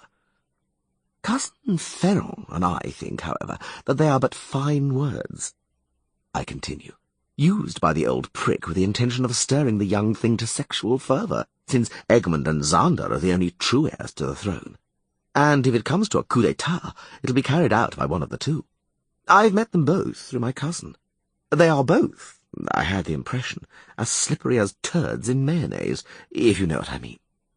Geralt confirmed he knew, and that he had the same impression when he spoke to Egmont, only he was unable to express it in such beautiful words. Then he pondered deeply. I'll return soon, he finally said. And you, don't sit around, and keep an eye on things. Before we say farewell, I responded, be a good chap and tell me something about your witch's pupil. The one with the slicked-down hair. She's a true rosebud. All she needs is a little work, and she'll bloom wonderfully. So I've decided that I'll devote myself. Geralt's face, however, changed. Without warning, he slammed his fist down on the table, making the mugs jump. Keep your paws well away from us, Ike, busker. He started on me without a trace of respect. Knock that idea out of your head. Don't you know that sorceresses' pupils are strictly prohibited from even the most innocent flirting? For the smallest offence of that kind, Coral will decide she's not worth teaching and send her back to the school, which is an awful embarrassment and loss of face for a pupil. I've heard of suicides caused by that, and there's no fooling around with Coral. She doesn't have a sense of humour. I felt like advising him to try tickling her with a hen's feather in her intergluteal cleft, for such a measure can cheer up even the greatest of sourpusses, but I said nothing, for I know him. He can't bear anyone to talk tactlessly about his women, even brief dalliances. Thus I swore on my honour that I would strike the slicked-down novice's chastity from the agenda and not even woo her. If that stings you so much, he said brightly as he was leaving, then know that I met a lady lawyer in the local court. She looked willing. Pursue her instead. Not on your life! What, does he expect me to beg the judiciary? Although, on the other hand...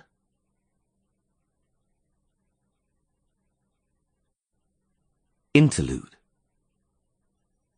Highly Honourable Madam, Litanier, Kerak, Upper Town, Villa Cyclamen, Risberg Castle, 1st of July, 1245, P.R.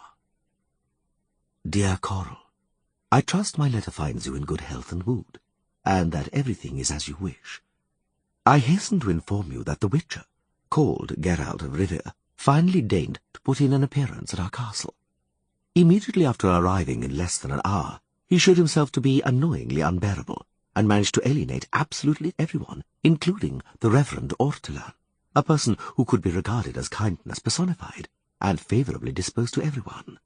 The opinions circulating about that individual aren't, as it turns out, exaggerated in even the tiniest respect, and the antipathy and hostility that he encounters everywhere have their own deep-seated grounds. But, however, insomuch as esteem should be paid him, I shall be the first to do so, sine ira et studio. The fellow is every inch the professional, and totally trustworthy as regards his trade. There can be no doubt that he executes whatever he attempts, or falls trying to achieve it.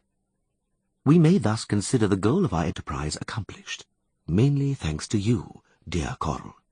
We express our thanks to you for your efforts, and you shall find us, as always, grateful. You, meanwhile, have my especial gratitude. As your old friend, mindful of what we have shared, I, more than the others, understand your sacrifice. I realize how you must have suffered the proximity of that individual who is indeed an amalgam of the vices you cannot bear. Cynicism derived from a profound complex, with a pompous and introvert nature, an insincere character, a primitive mind, mediocre intelligence, and great arrogance. I pass over the fact that he has ugly hands and chipped fingernails, in order not to irritate you, dear Coral. After all, I know you detest such things. But, as it's been said before, an end has come to your suffering, troubles, and distress.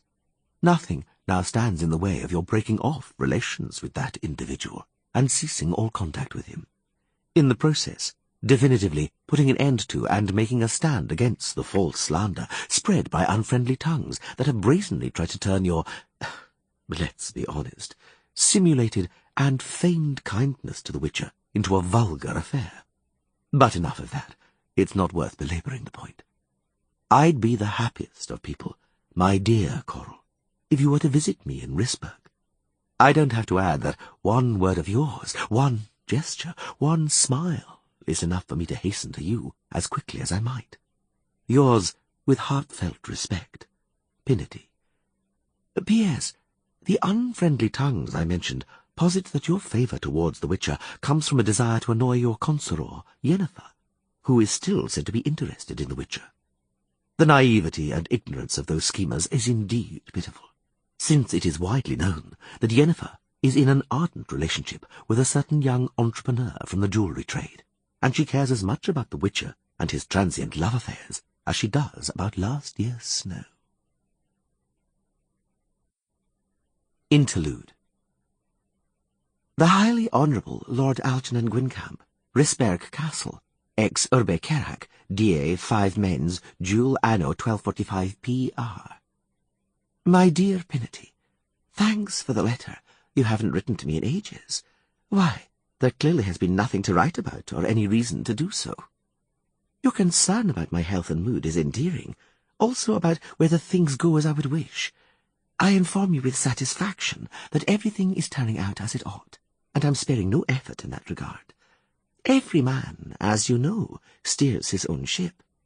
Please note that I steer my ship with a sure hand through squalls and reefs, holding my head high whenever the storm rages around.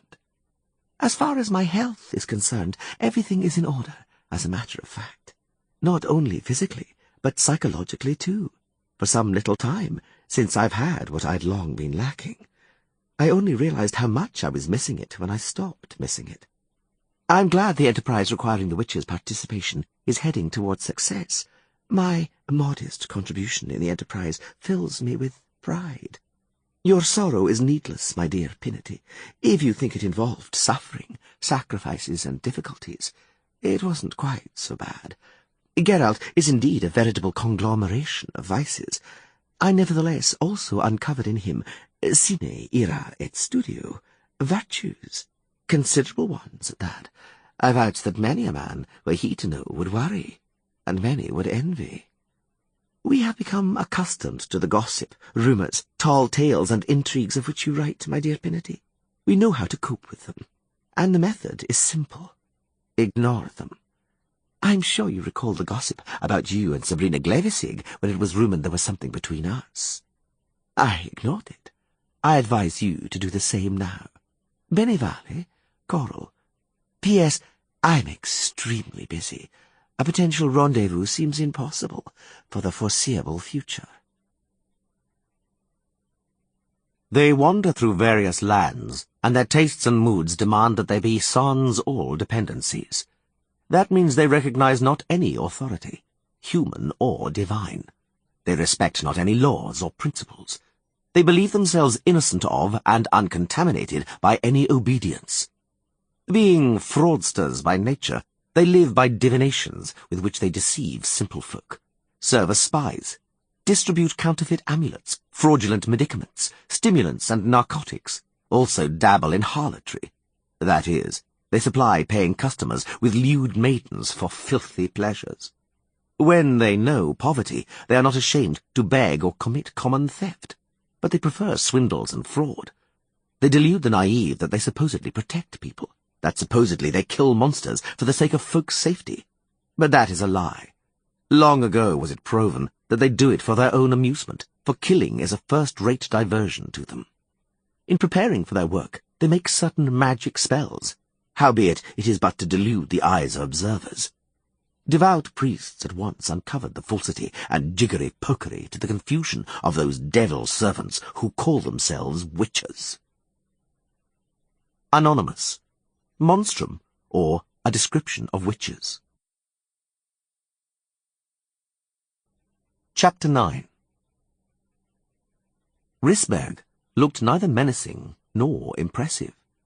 There it was, a small castle like many others, of average size, elegantly built into the mountain's steep sides, hugging a cliff, its bright wall contrasting with the evergreen of a spruce forest, the tiles of 2 quadrangular towers, one tall, the other lower, overlooking the treetops. The wall surrounding the castle wasn't, as it transpired from close up, too tall, and wasn't topped by battlements, while the small towers positioned at the corners and over the gatehouse were more decorative than defensive.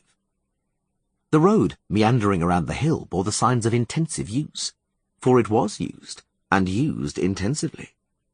The Witcher was soon overtaking carts, carriages, lone riders, and pedestrians. Plenty of travellers were also moving in the opposite direction, away from the castle. Geralt guessed at the destination of these pilgrimages, which was proved correct, it turned out, after he'd only just left the forest. The flat hilltop beneath the curtain of the wall was occupied by a small town built of timber, reeds, and straw, an entire complex of large and small buildings, and roofs surrounded by a fence and enclosures for horses and livestock.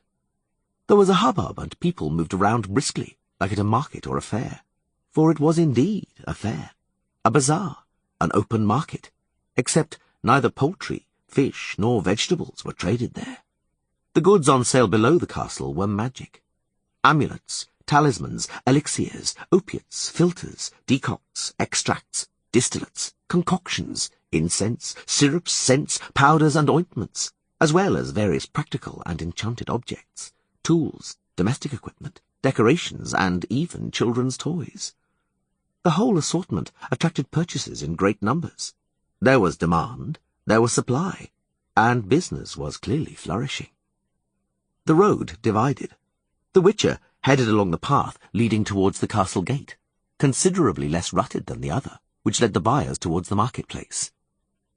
He rode across the cobbled area in front of the gatehouse, along an avenue of menhirs, specially set there, mostly considerably taller than him on his horse.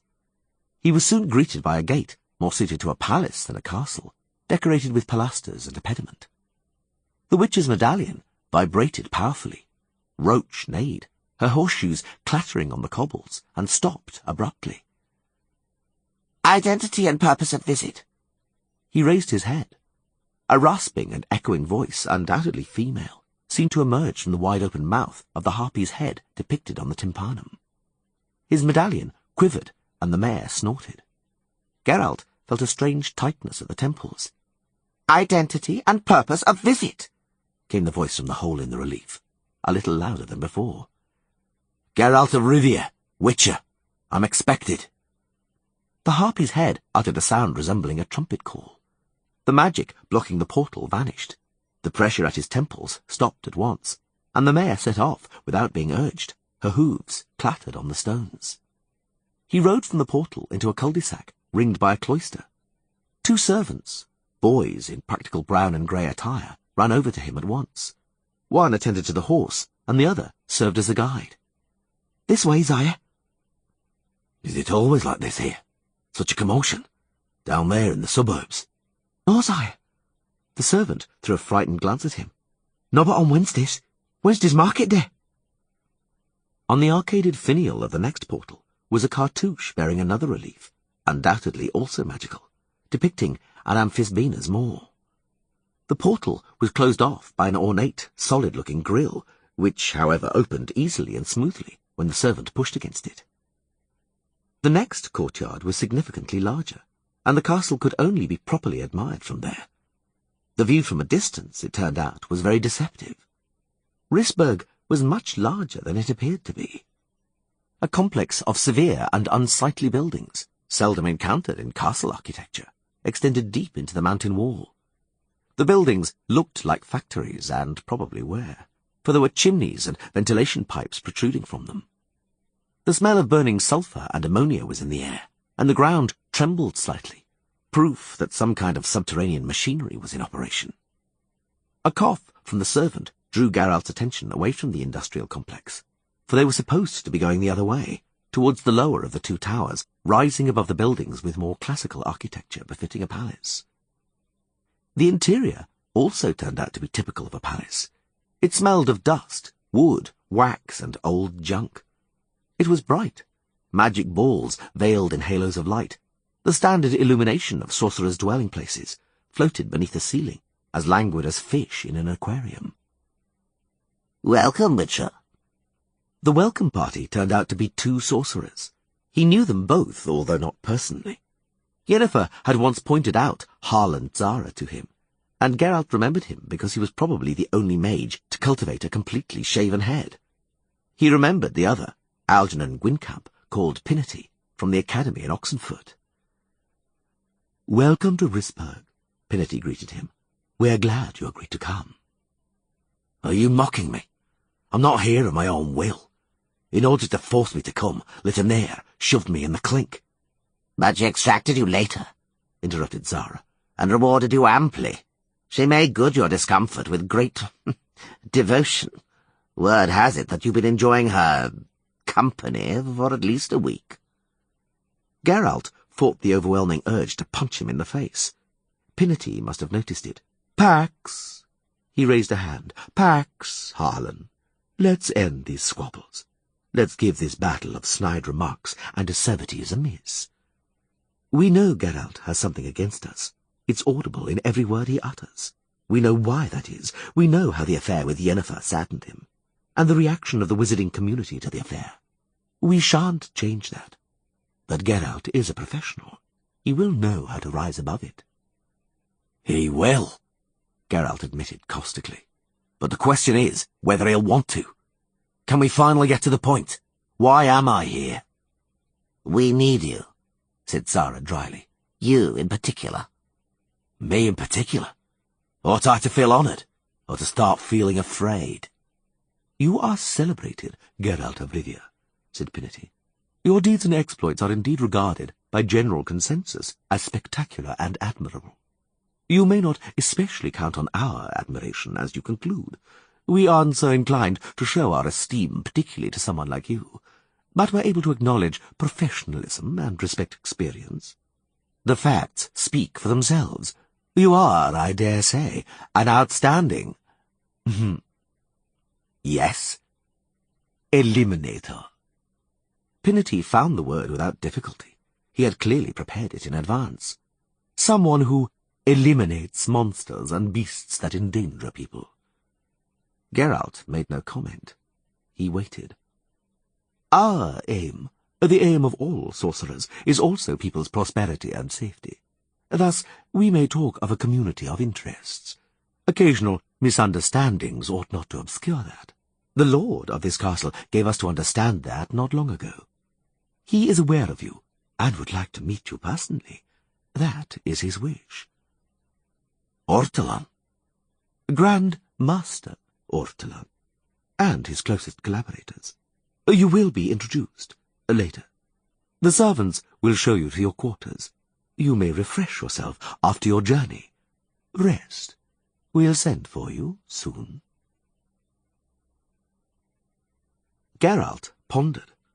He recalled everything he had ever heard about Grandmaster Ortolan, who was, as general consensus had it, a living legend. Ortolan was a living legend, a person who had rendered extraordinary service to the magic arts. His obsession was the popularization of magic.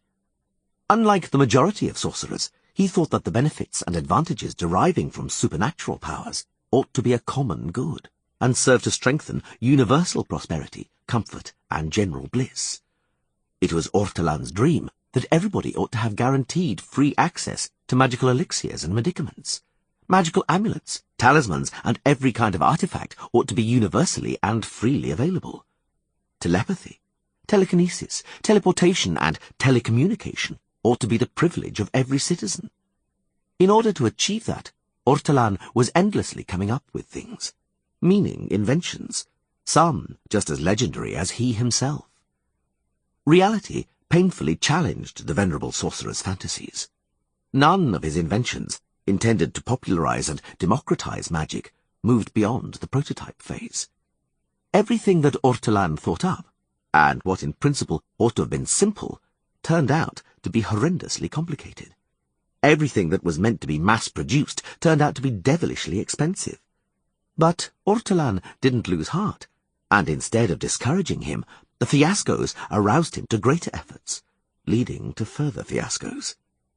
It was suspected, although naturally this never dawned on Ortolan himself, that the cause of the inventor's failures was often sheer sabotage.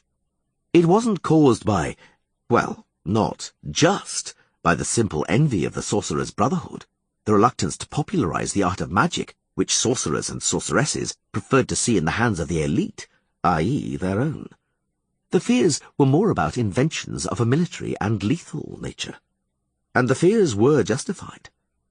Like every inventor, Ortolan had phases of fascination with explosive and flammable materials, siege catapults, armoured chariots, crude firearms, sticks that hit by themselves, and poison gases.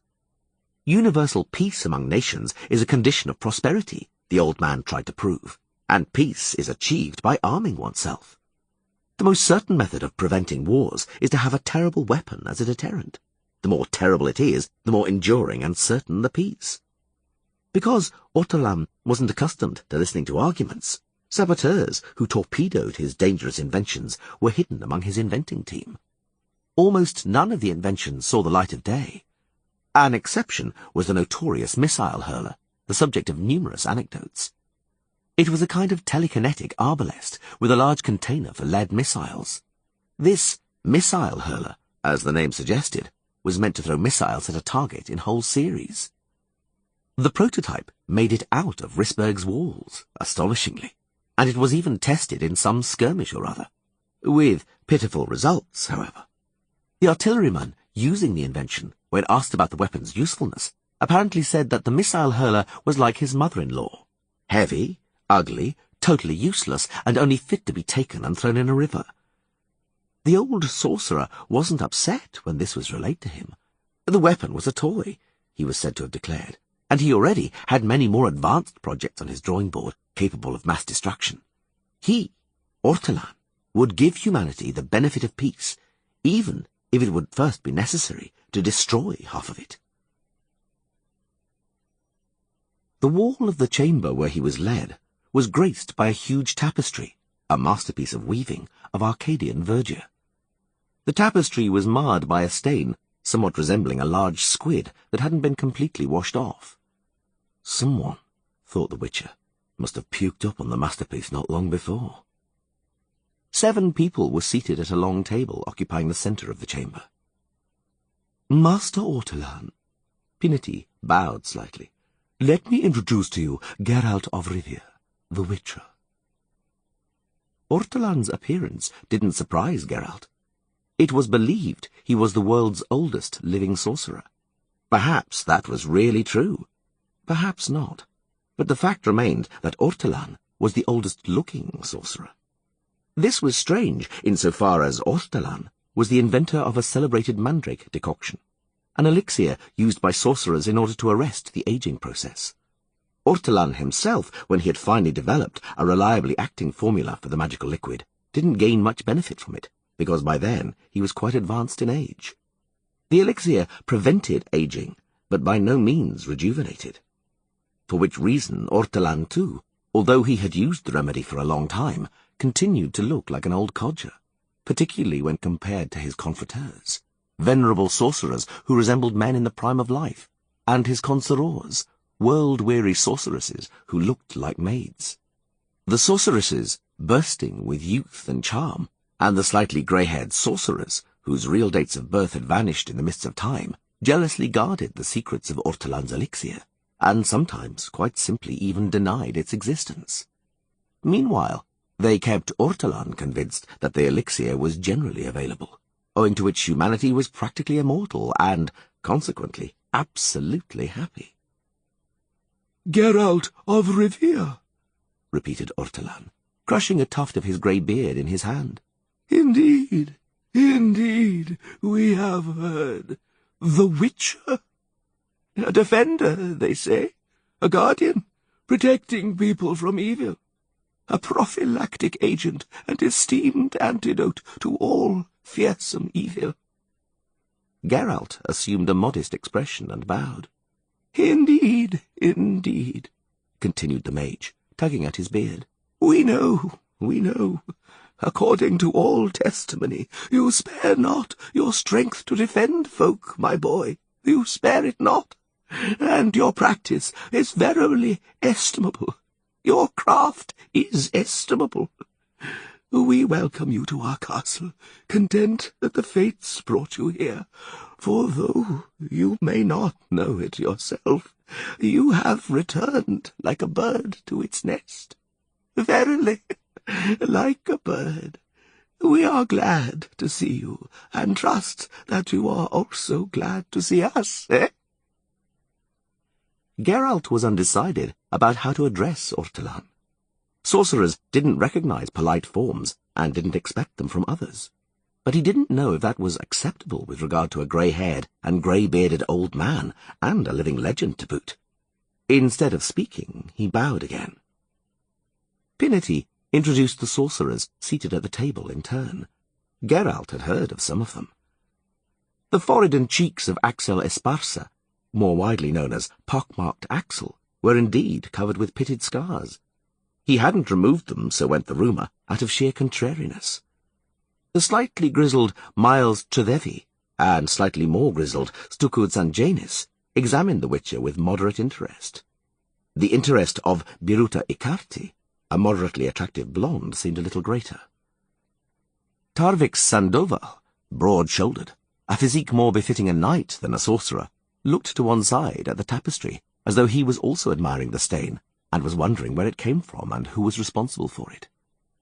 The seat nearest Ortolan was occupied by Sorel Degelund, apparently the youngest of those present, whose long hair lent him a slightly effeminate look. "We too welcome the famous Witcher, the defender of folk," said Biruta Ikarti. "We are glad to welcome you, since we also toil in this castle under the auspices of Grand Master Ortolan, in order that, thanks to progress, we will make people's lives safer and easier. People's best interests are our overriding goal, too. The Grand Master's age doesn't permit us overly to prolong the audience. Thus, I shall ask what is appropriate. Do you have any wishes, Geralt of Rivia? Is there something we can do for you?" "I thank you, Grand Master Ortolan." Geralt bowed again. "And you, distinguished sorcerers. And since you embolden me with the question, yes, there is something you could do for me. You could enlighten me. About this thing. I tore it from a vigilosaur I killed." He placed on the table the oval plate the size of a child's hand, with characters embossed on it. "Ris PS Rep Mark 4/002025, pockmarked Axel read aloud, and passed the plate to Sandoval. "It's a mutation, created here by us at Risberg," Sandoval stated bluntly. "In the pseudo-reptile section. It's a guard lizard. Mark 4, Series 2, Specimen 25. Obsolete. We've been manufacturing an improved model for a long time. What else needs explaining?" "He says he killed the vigilosaur." Stucco's Sanjanis grimaced. "So it's not about an explanation, but a claim. We only accept and look into complaints, Witcher, from legal buyers, and only on the basis of proof of purchase. We only service and remove defects on the basis of proof of purchase." "That model's guarantee expired long ago," added Miles Tredevi. "And anyway, no guarantee covers defects resulting from inappropriate use of the product, or in breach of the operating instructions. If the product was used inappropriately, Risberg doesn't take responsibility of any kind." "And do you take responsibility for this?" Geralt took another plate from his pocket and threw it down on the table. The other plate was similar in shape and size to the previous one, but darkened and tarnished. Dirt had become embedded and fused into the grooves, but the characters were still legible. IDR ULX 90012 Beta. A long silence fell. "Idaren of Ulivo," Pinnerty said at last, surprisingly quietly and surprisingly hesitantly. "One of Alzur's students. I never expected." "Where did you get it, Witcher?" Pockmarked Axel leaned across the table. "How did you come by it?" "You ask as though you didn't know," retorted Geralt. "I dug it out of the carapace of a creature I killed. One that had murdered at least 20 people in the district. At least 20, for I think it was many more. I think it had been killing for years." "Idaren," muttered Tarvik Sandoval. "And before him, Malaspina and Alzur." "But it wasn't us," said Sanjanis. "It wasn't us, not Risberg." "Experimental Model 9, added Biruta Ikarti pensively. "Beta version. Specimen 12. "Specimen 12, Geralt chimed in, not without spitefulness. "And how many were there altogether? How many were manufactured? I won't be getting an answer to my question about responsibility, that's clear, because it wasn't you, it wasn't Risberg. You're clean, and you want me to believe that. But at least tell me, because you surely know how many of them there are wandering around in forests, murdering people. How many of them will have to be found and hacked to death? I meant to say eliminated." "What is it? What is it?" Ortolan suddenly became animated. "What do you have there? Show me. Ah!" Sorrel Degelund leaned over towards the old man's ear and whispered for a long time. Miles Tredevi, showing him the plate, whispered from the other side. Ortolan tugged at his beard. "Killed it?" he suddenly shouted in a high, thin voice. "The Witcher! destroyed Idaran's work of genius, killed it, unthinkingly destroyed it. The Witcher couldn't control himself. He snorted. His respect for advanced age and grey hair suddenly abandoned him altogether. He snorted again, and then laughed, heartily and relentlessly. The stony faces of the sorcerers sitting at the table, rather than restraining him, made him even more amused. By the devil, he thought. I don't remember when I last laughed so heartily. Probably in Kaer Morhen, he recalled. Yes, in Kaer Morhen, when that rotten plank broke underneath Vesemir in the privy. He's still laughing, the pup, cried out Ortolan. He's neighing like an ass. Doltish whippersnapper. To think I came to your defence when others vilified you. So what if he has become enamoured of little Yennefer, I said. And what if little Yennefer dotes on him? The heart is no servant, I said. Leave them both in peace. Geralt stopped laughing. And what have you done? Most stupid of assassins, the old man yelled. What did you do? Do you comprehend what a work of art, what a miracle of genetics you have ruined? No, no, you cannot conceive of that with your shallow mind, layman.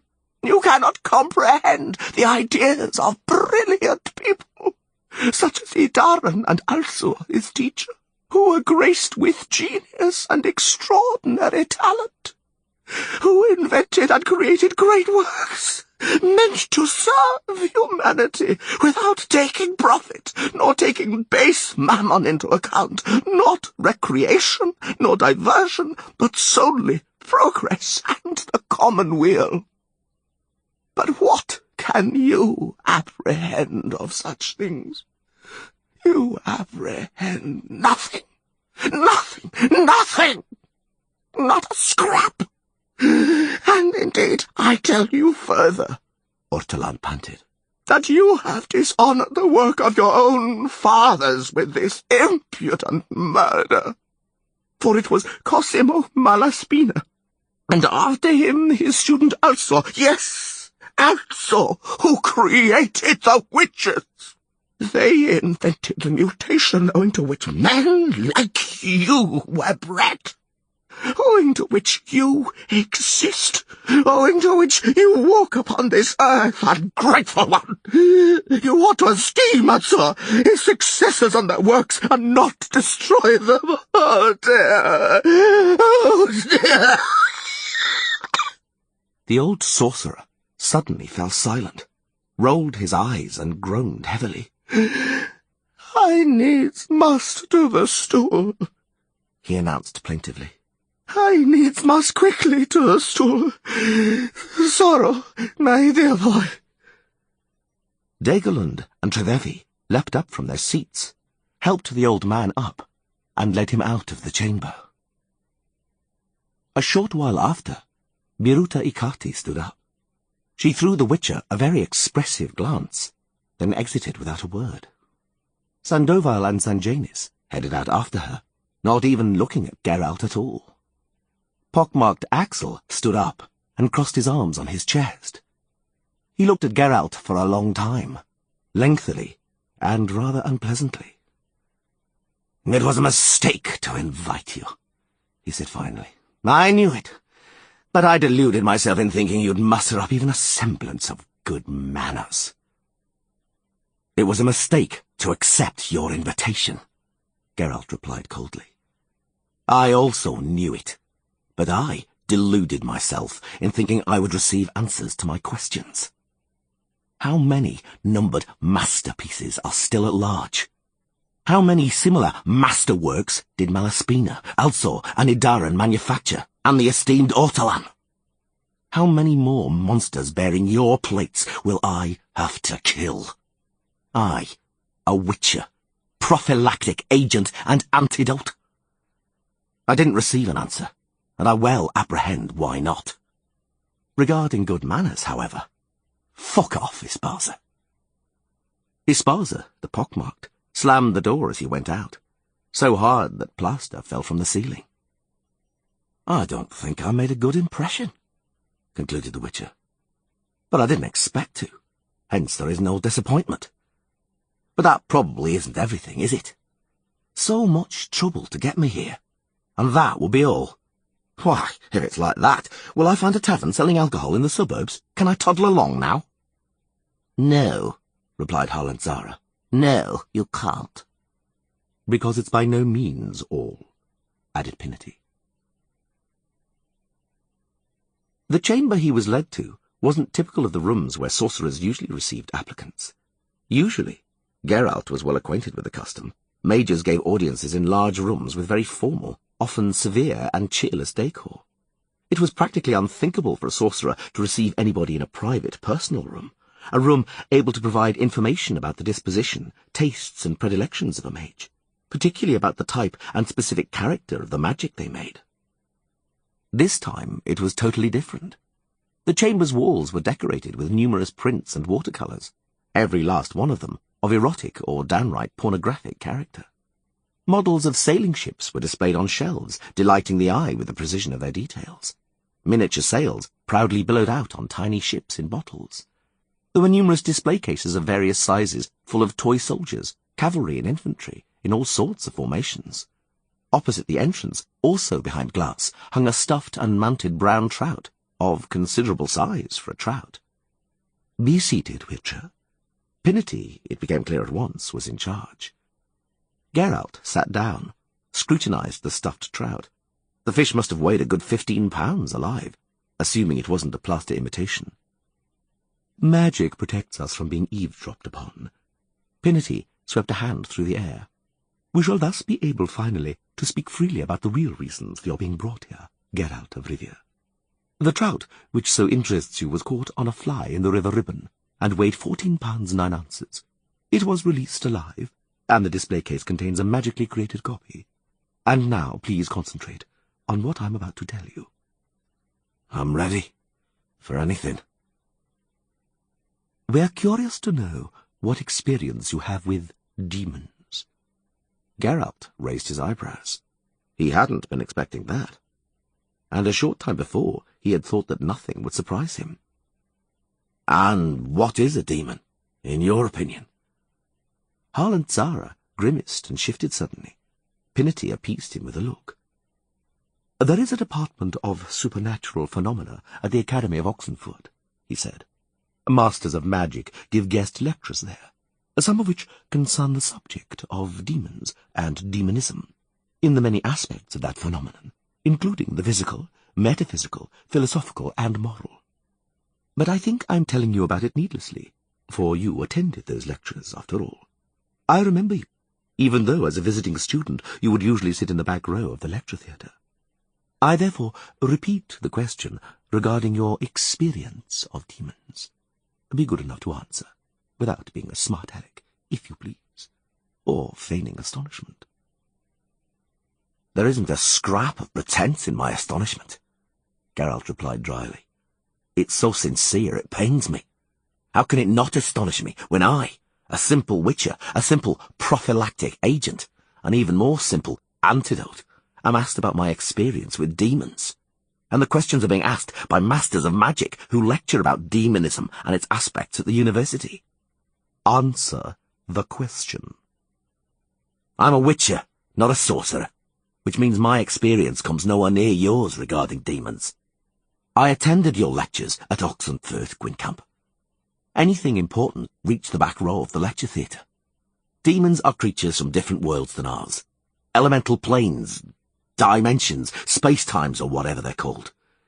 In order to have any kind of experience with a demon, you have to invoke it, meaning forcibly extract it from its plane. It can only be accomplished using magic." "Not magic, but Goetia," interrupted Pinety. "There's a fundamental difference, and don't tell us what we already know. Answer the question that was asked." I request it for the 3rd time, amazed by my own patience. "I'll answer the question. Yes, I have dealt with demons. I was hired twice in order to eliminate them. I've dealt with 2 demons, with one that entered a wolf and another that possessed a human being." "You dealt with them?" "Yes, I did. It wasn't easy. But it was feasible, interjected Zara, in spite of what's claimed. And it's claimed that it's impossible to destroy a demon. I didn't claim I ever destroyed a demon. I killed a wolf and a human being. Do the details interest you? Very much. I acted alongside a priest in the case of the wolf that had, in broad daylight, killed and ripped 11 people to pieces. Magic and sword triumphed side by side. When, after a hard fight, I finally killed the wolf, the demon possessing it broke free in the form of a large glowing ball, and devastated a fair stretch of forest, scattering the trees all around. It didn't pay any attention to me or the priest, but cleared the forest in the opposite direction, and then it disappeared, probably returning to its dimension.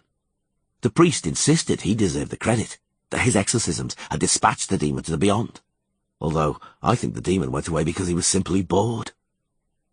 And the other case? Was more interesting.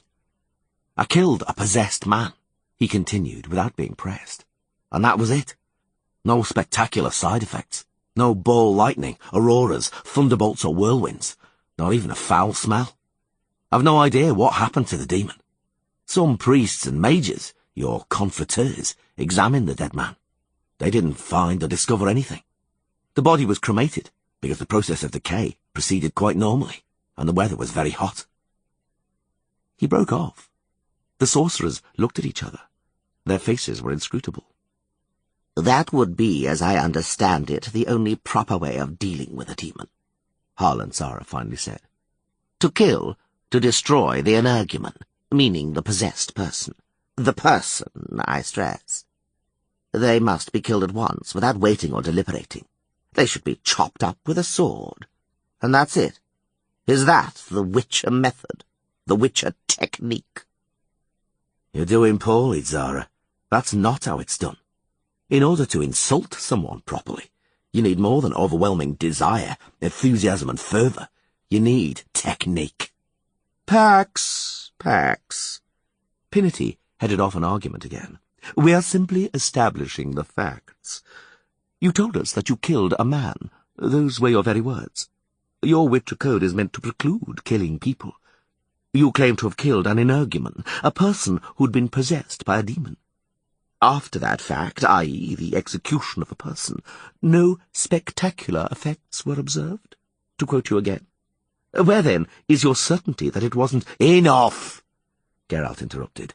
Enough of that, Gwynkamp. These illusions are going nowhere. You want facts? By all means, they are as follows. I killed him because it was necessary. I killed him to save the lives of other people, and I received a dispensation from the law to do it. It was granted to me in haste, albeit in quite high-sounding words.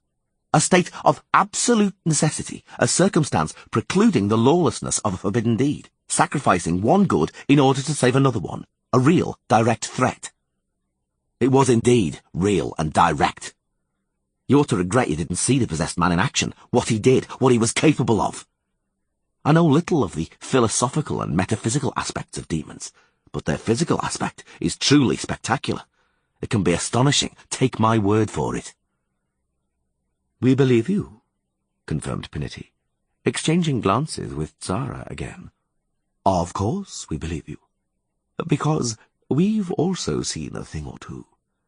I don't doubt it, the Witcher grimaced, and I didn't doubt that during your lectures at Oxenford.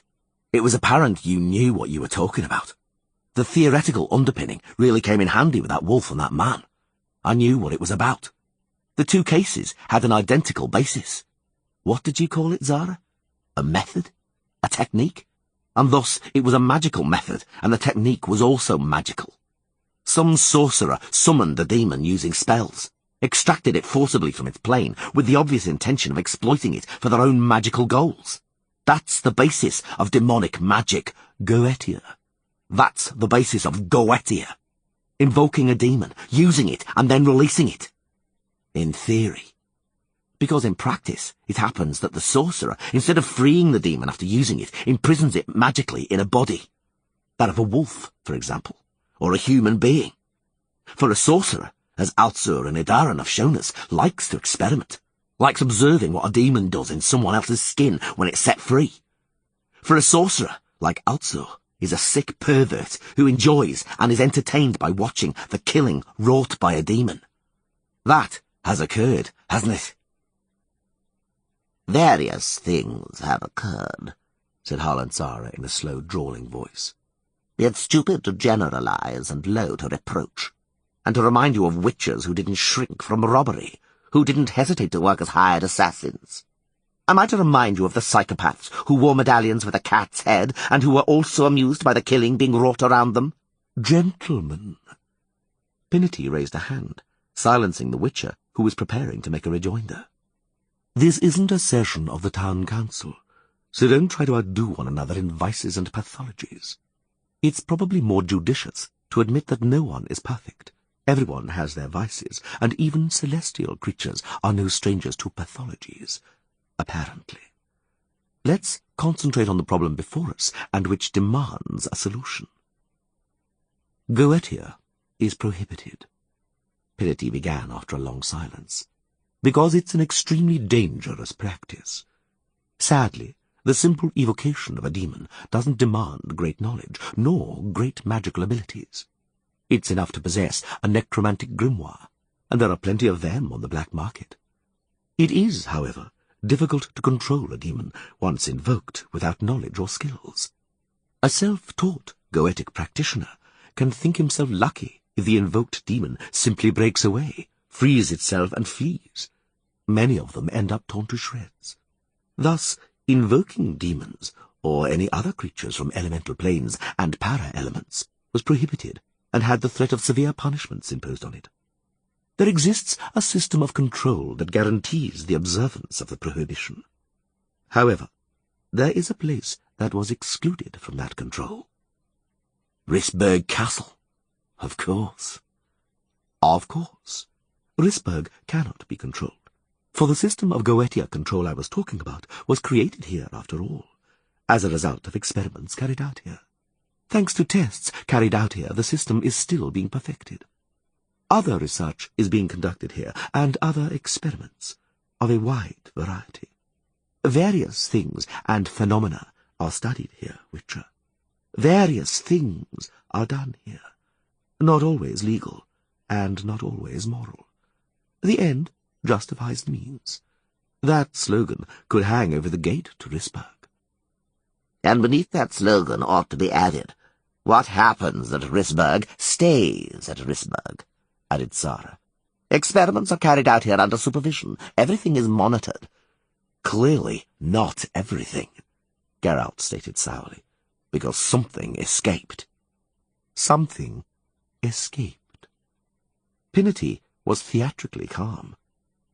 There are currently 18 masters working at the castle, and on top of that, well over 80 apprentices and novices. Most of the latter are only a few formalities away from the title of master. We have reason to suppose before that, someone from that large group wanted to play at Goetia. Don't you know who? We do not, Harlantzara replied, without batting an eye. But the Witcher knew he was lying. In May and at the beginning of June, 3 large-scale crimes were committed in the vicinity. The sorcerer didn't wait for further questions. In the vicinity, meaning here, on the hill, between 12 and 20 miles from Risberg. Each time, forest settlements, the homesteads of foresters and other forest workers were targeted. All the residents were murdered in the settlements. No one was left alive. Post-mortem examinations confirmed that the crimes must have been committed by a demon, or, more precisely, an energumen, someone possessed by a demon that was invoked here at the castle. We have a problem, Geralt of Rivia.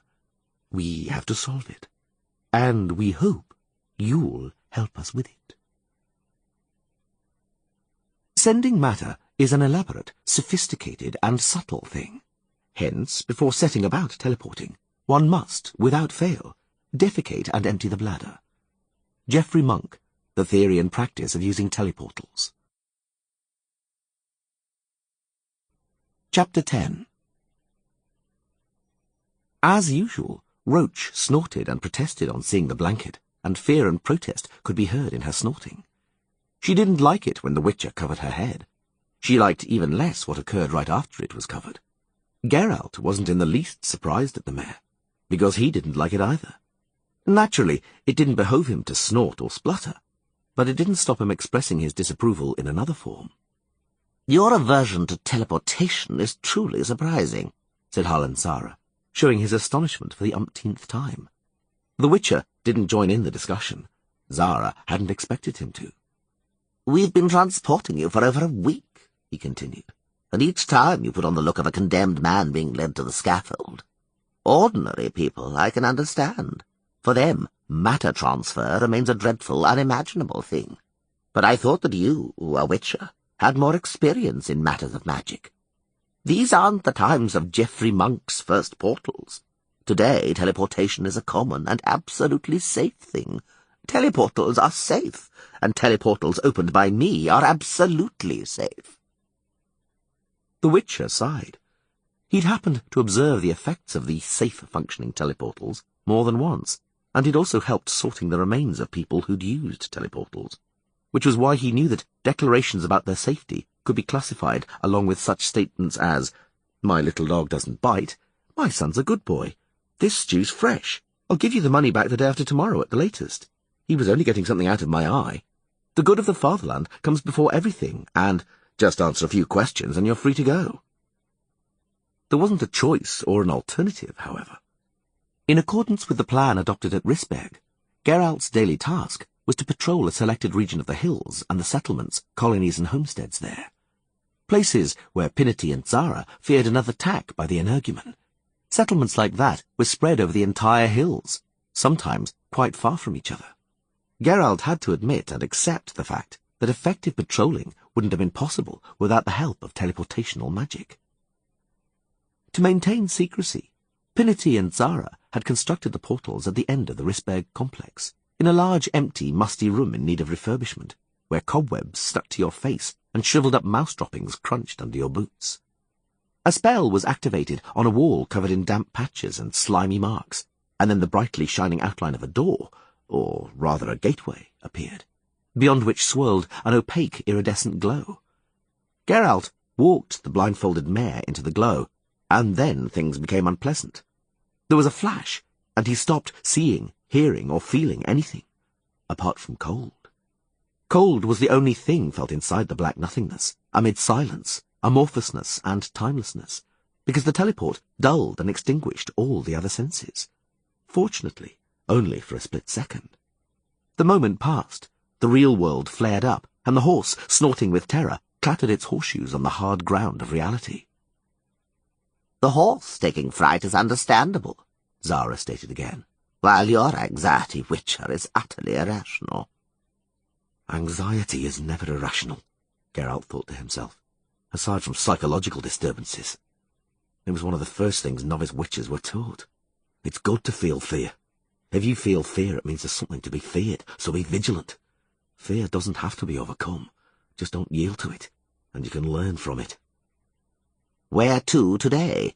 asked Zara, opening the lacquer box in which he kept his wand. "What region?" Dry Rocks. "Try to get to Maple Grove before sundown. Pinety or I will pick you up from there. Ready?" For anything.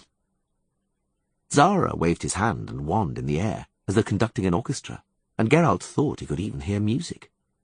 The sorcerer melodiously chanted a long spell that sounded like a poem being recited. Flaming lines flared up on the wall, then linked up to form a shining rectangular outline. The Witcher swore under his breath, calmed his pulsating medallion, jabbed the mare with his heels, and rode her into the milky nothingness. Blackness, silence, amorphousness, timelessness, cold.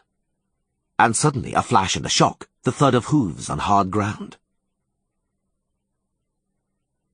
The crimes of which the sorcerers suspected the energumen, the person possessed by a demon, were carried out in the vicinity of Risberg, in an uninhabited area called the Tukaj Hills, a chain of upland covered in ancient woodland, separating Temeria from Brugge. The hills owed their name, some people insisted, to a legendary hero called Tukaj, or to something completely different, as others claimed. Since there weren't any other hills in the region, it became common to simply say the hills, and that shortened name also appeared on many maps. The hills stretched in a wide belt about 100 miles long and 20 to 30 miles wide. The western part, in particular, was worked intensively by foresters. Large-scale felling had been carried out, and industries and crafts linked to felling and forestry had developed.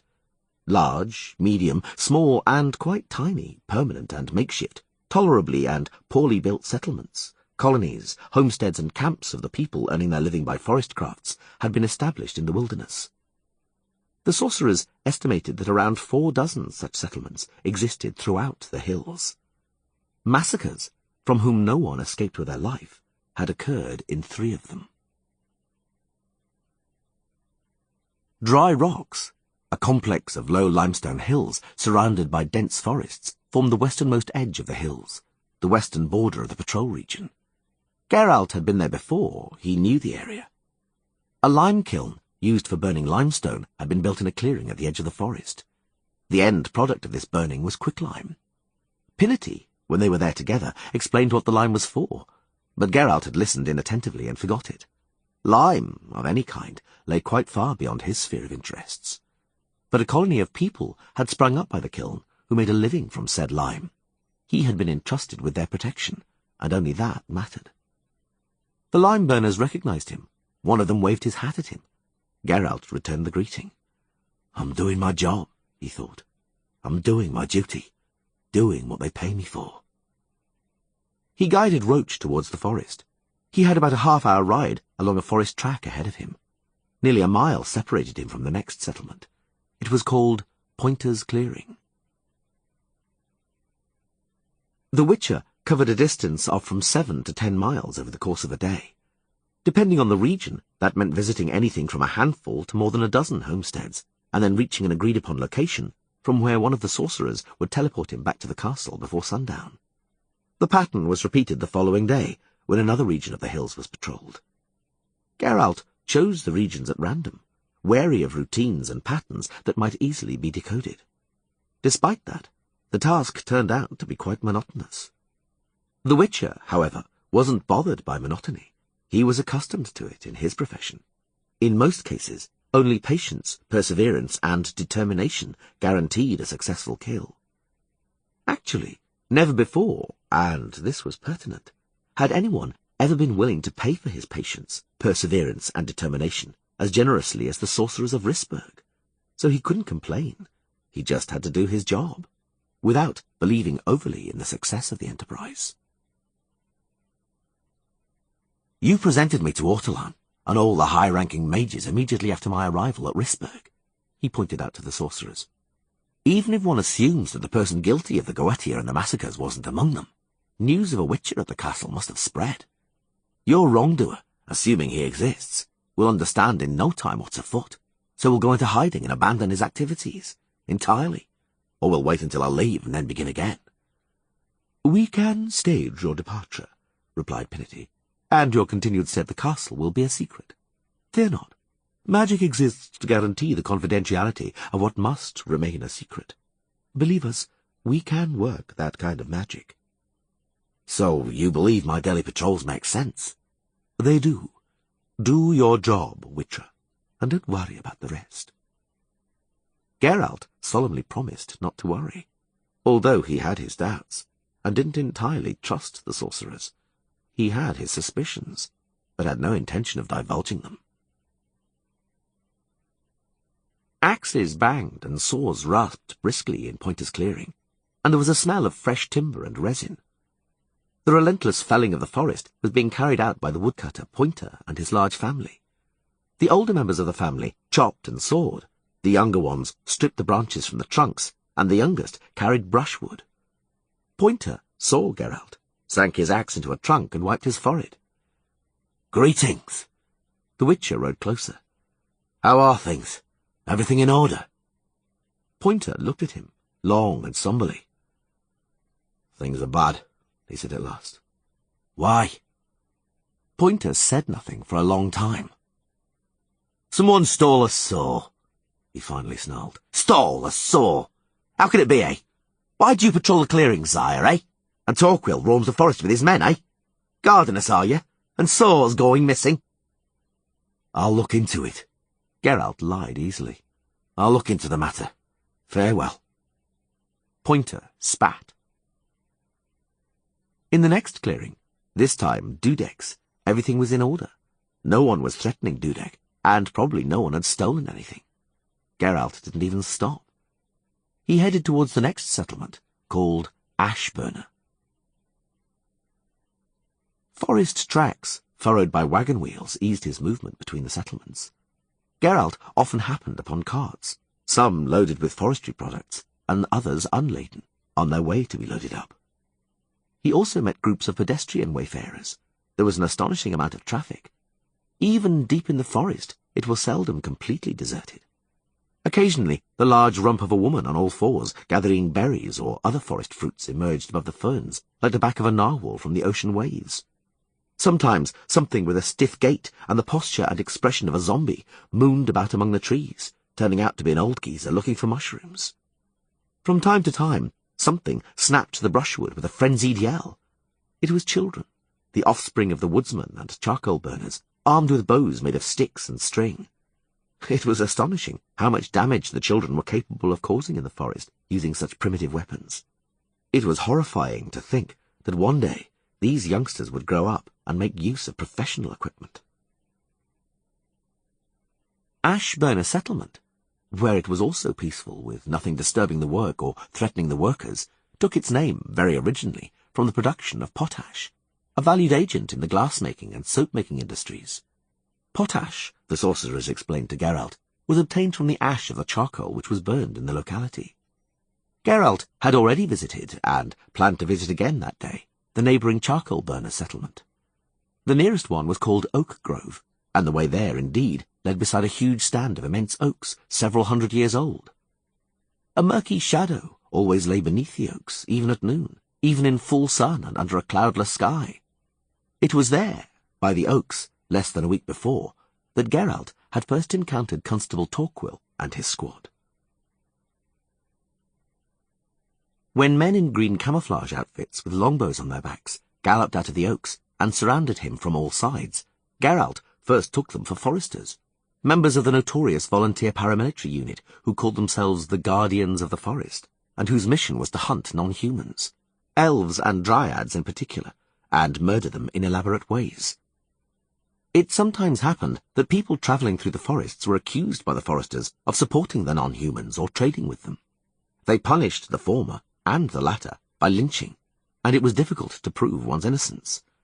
The encounter by the oaks thus promised to be extremely violent, so Geralt sighed with relief when the green-coated horsemen turned out to be law enforcers carrying out their duties.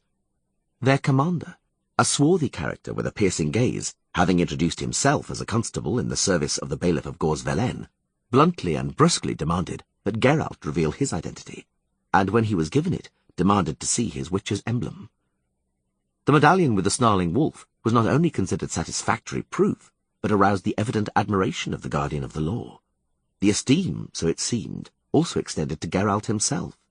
The constable dismounted, asked the witcher to do the same, and invited him for a short conversation. "I am Franz Torquil." The constable dropped the pretence of a brusque martinet, revealing himself to be a calm, businesslike man.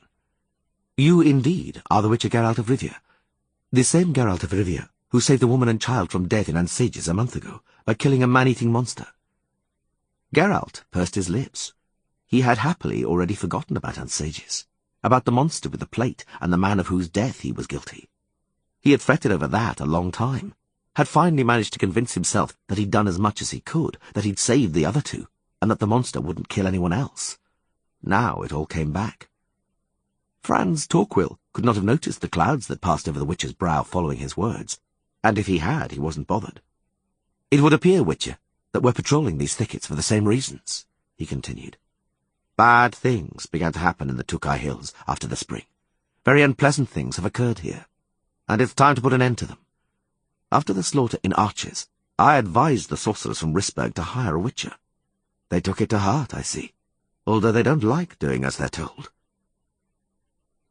The constable took off his hat and brushed needles and seeds from it. His headgear was of identical cut to Dandelion's, only made of poorer quality felt, and instead of an egret's feather, it was decorated with a pheasant's tail feather. "I've been guarding law and order in the hills for a long time," he continued, looking Geralt in the eyes. Without wishing to boast, I've captured many a villain and bedecked many a tall tree with them. But what's been going on lately? That requires an additional person. Somebody like you. Somebody who is well versed in spells and knows about monsters, who isn't scared of a beast or a ghost or a dragon. And so, right well, we shall guard and protect folk together. I, for my meagre salary, you for the sorcerer's purse. I wonder if they pay you well for this work. 500 Novigradian crowns transferred in advance to my bank account. Geralt had no intention of revealing that. The sorcerers of Rissburg bought my services and my time for that sum. 15 days of my time. And when 15 days have passed, irrespective of what happens, the same amount will be transferred again. A handsome sum.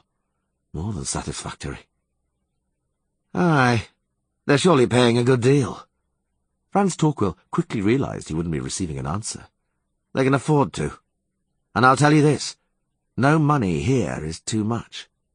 But this is a hideous matter, Witcher. Hideous, dark and unnatural. The evil that raged here came from Rissburg, I swear. As sure as anything, something's gone awry in the wizard's magic, because that magic of theirs is like a sack of vipers, no matter how tightly it's tied up. Something venomous will always crawl out. The constable glanced at Geralt. That glance was enough for him to understand that the Witcher would tell him nothing. No details of his agreement with the sorcerers. Did they acquaint you with the details? Did they tell you what happened in Utrecht, Arches and Rogovicna? More or less. More or less, Torquil repeated. 3 days after Beltana, the Utrecht settlement, 9 woodcutters killed. Middle of May, a sawyer's homestead in Arches, 12 killed.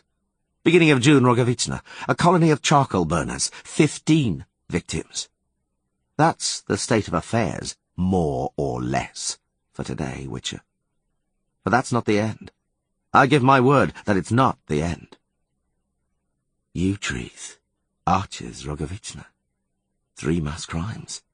And there's not an accident, not a demon who broke free and fled, whom a bungling goetic practitioner was unable to control. It was premeditated. It has all been planned. Someone has thrice imprisoned a demon in a host and sent it out thrice to murder. I've seen plenty. The constable's jaw muscles worked powerfully. Plenty of battlefields, plenty of corpses, robberies, pillages, bandits' raids, savage family revenge and forays. Even one wedding that 6 corpses were carried out of, including the groom. But slitting tendons to then butcher the lame. Scalping, biting out throats, tearing apart someone alive, dragging their guts out of their bellies, and finally building pyramids from the heads of the slaughtered. What are we facing here, I ask? Didn't the wizards tell you that?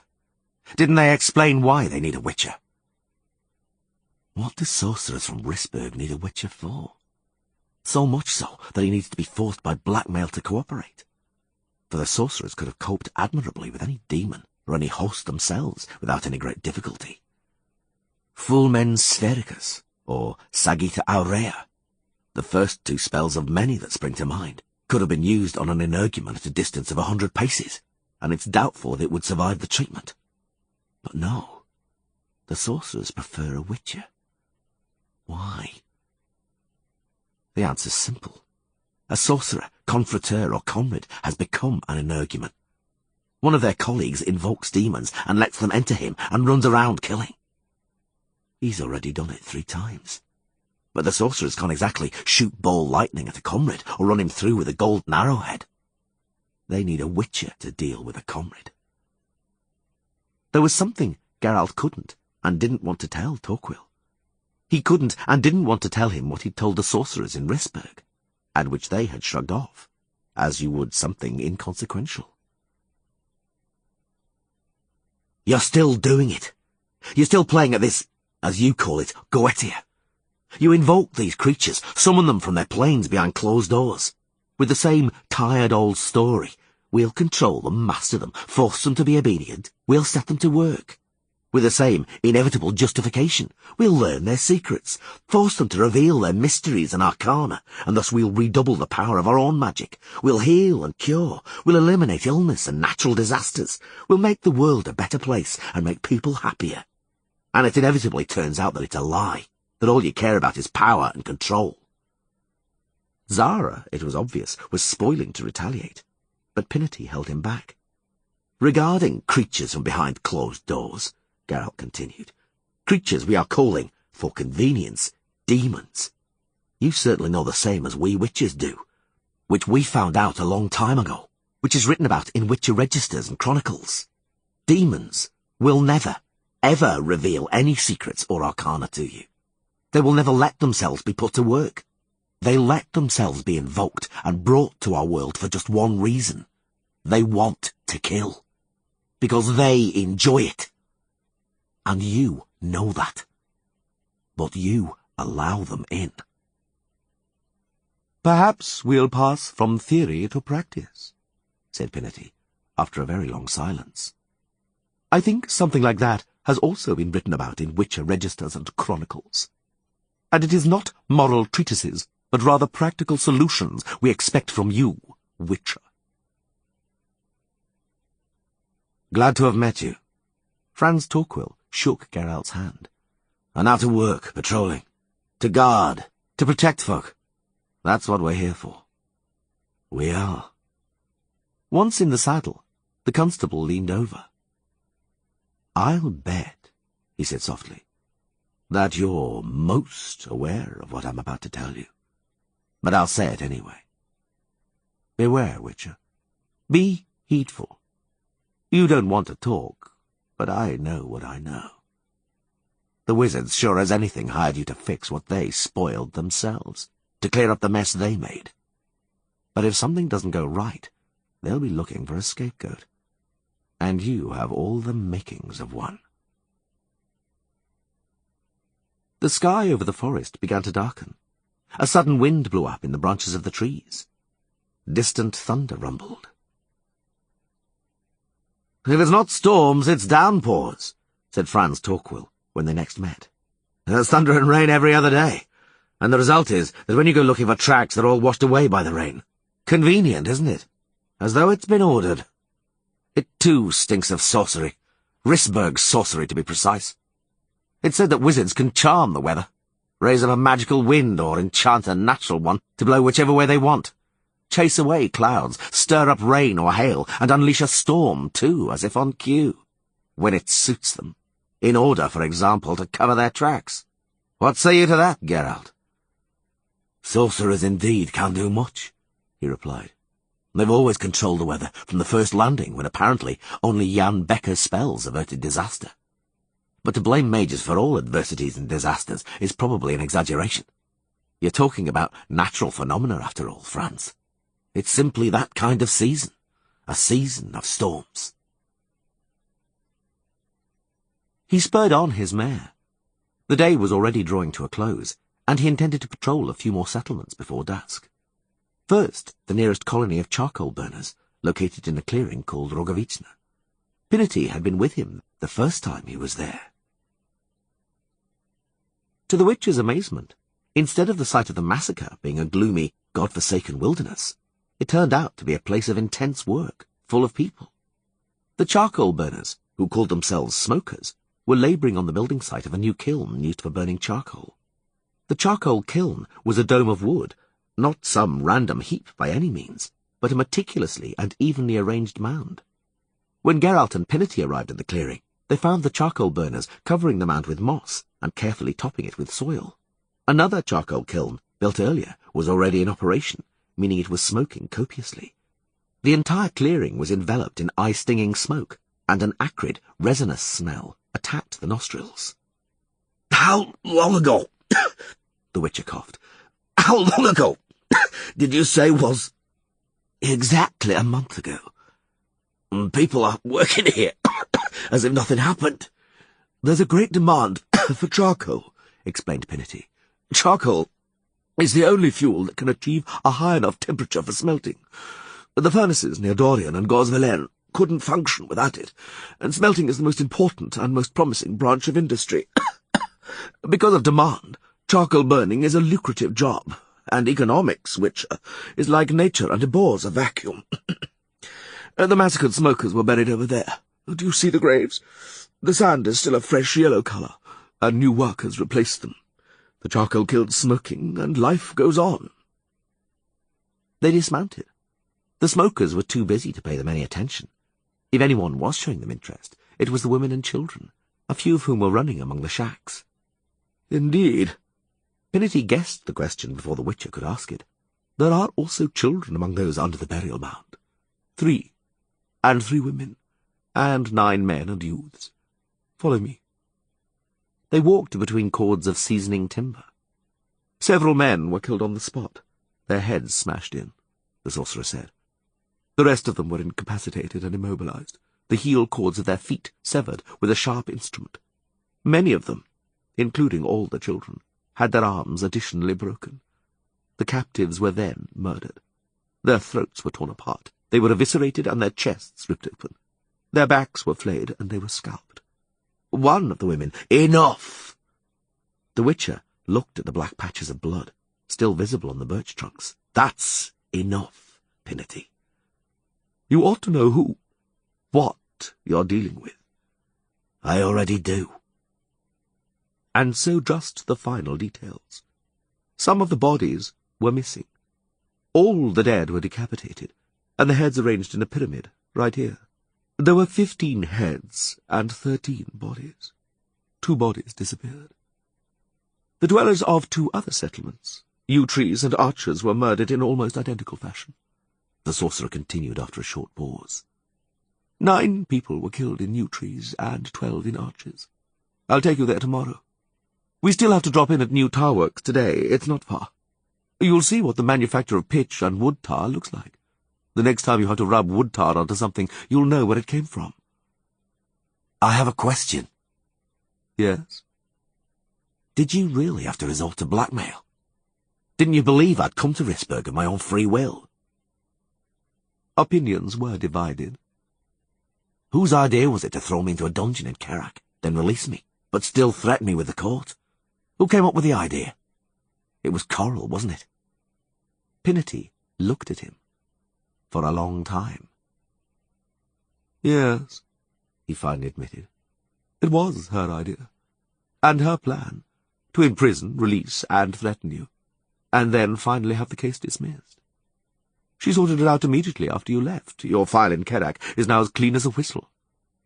Any other questions? No? Let's ride to New Tar Works, then, and have a look at the wood tar. Then I'll open the teleportal, and we'll return to Rissburg. In the evening, I'd like to pop out for a spot of fly fishing. The mayflies are swarming. The trout will be feeding. Have you ever angled, Witcher? Does hunting attract you? I hunt when I have an urge for a fish. I always carry a line with me. Pinity was silent for a long time. A line, he finally uttered in a strange tone.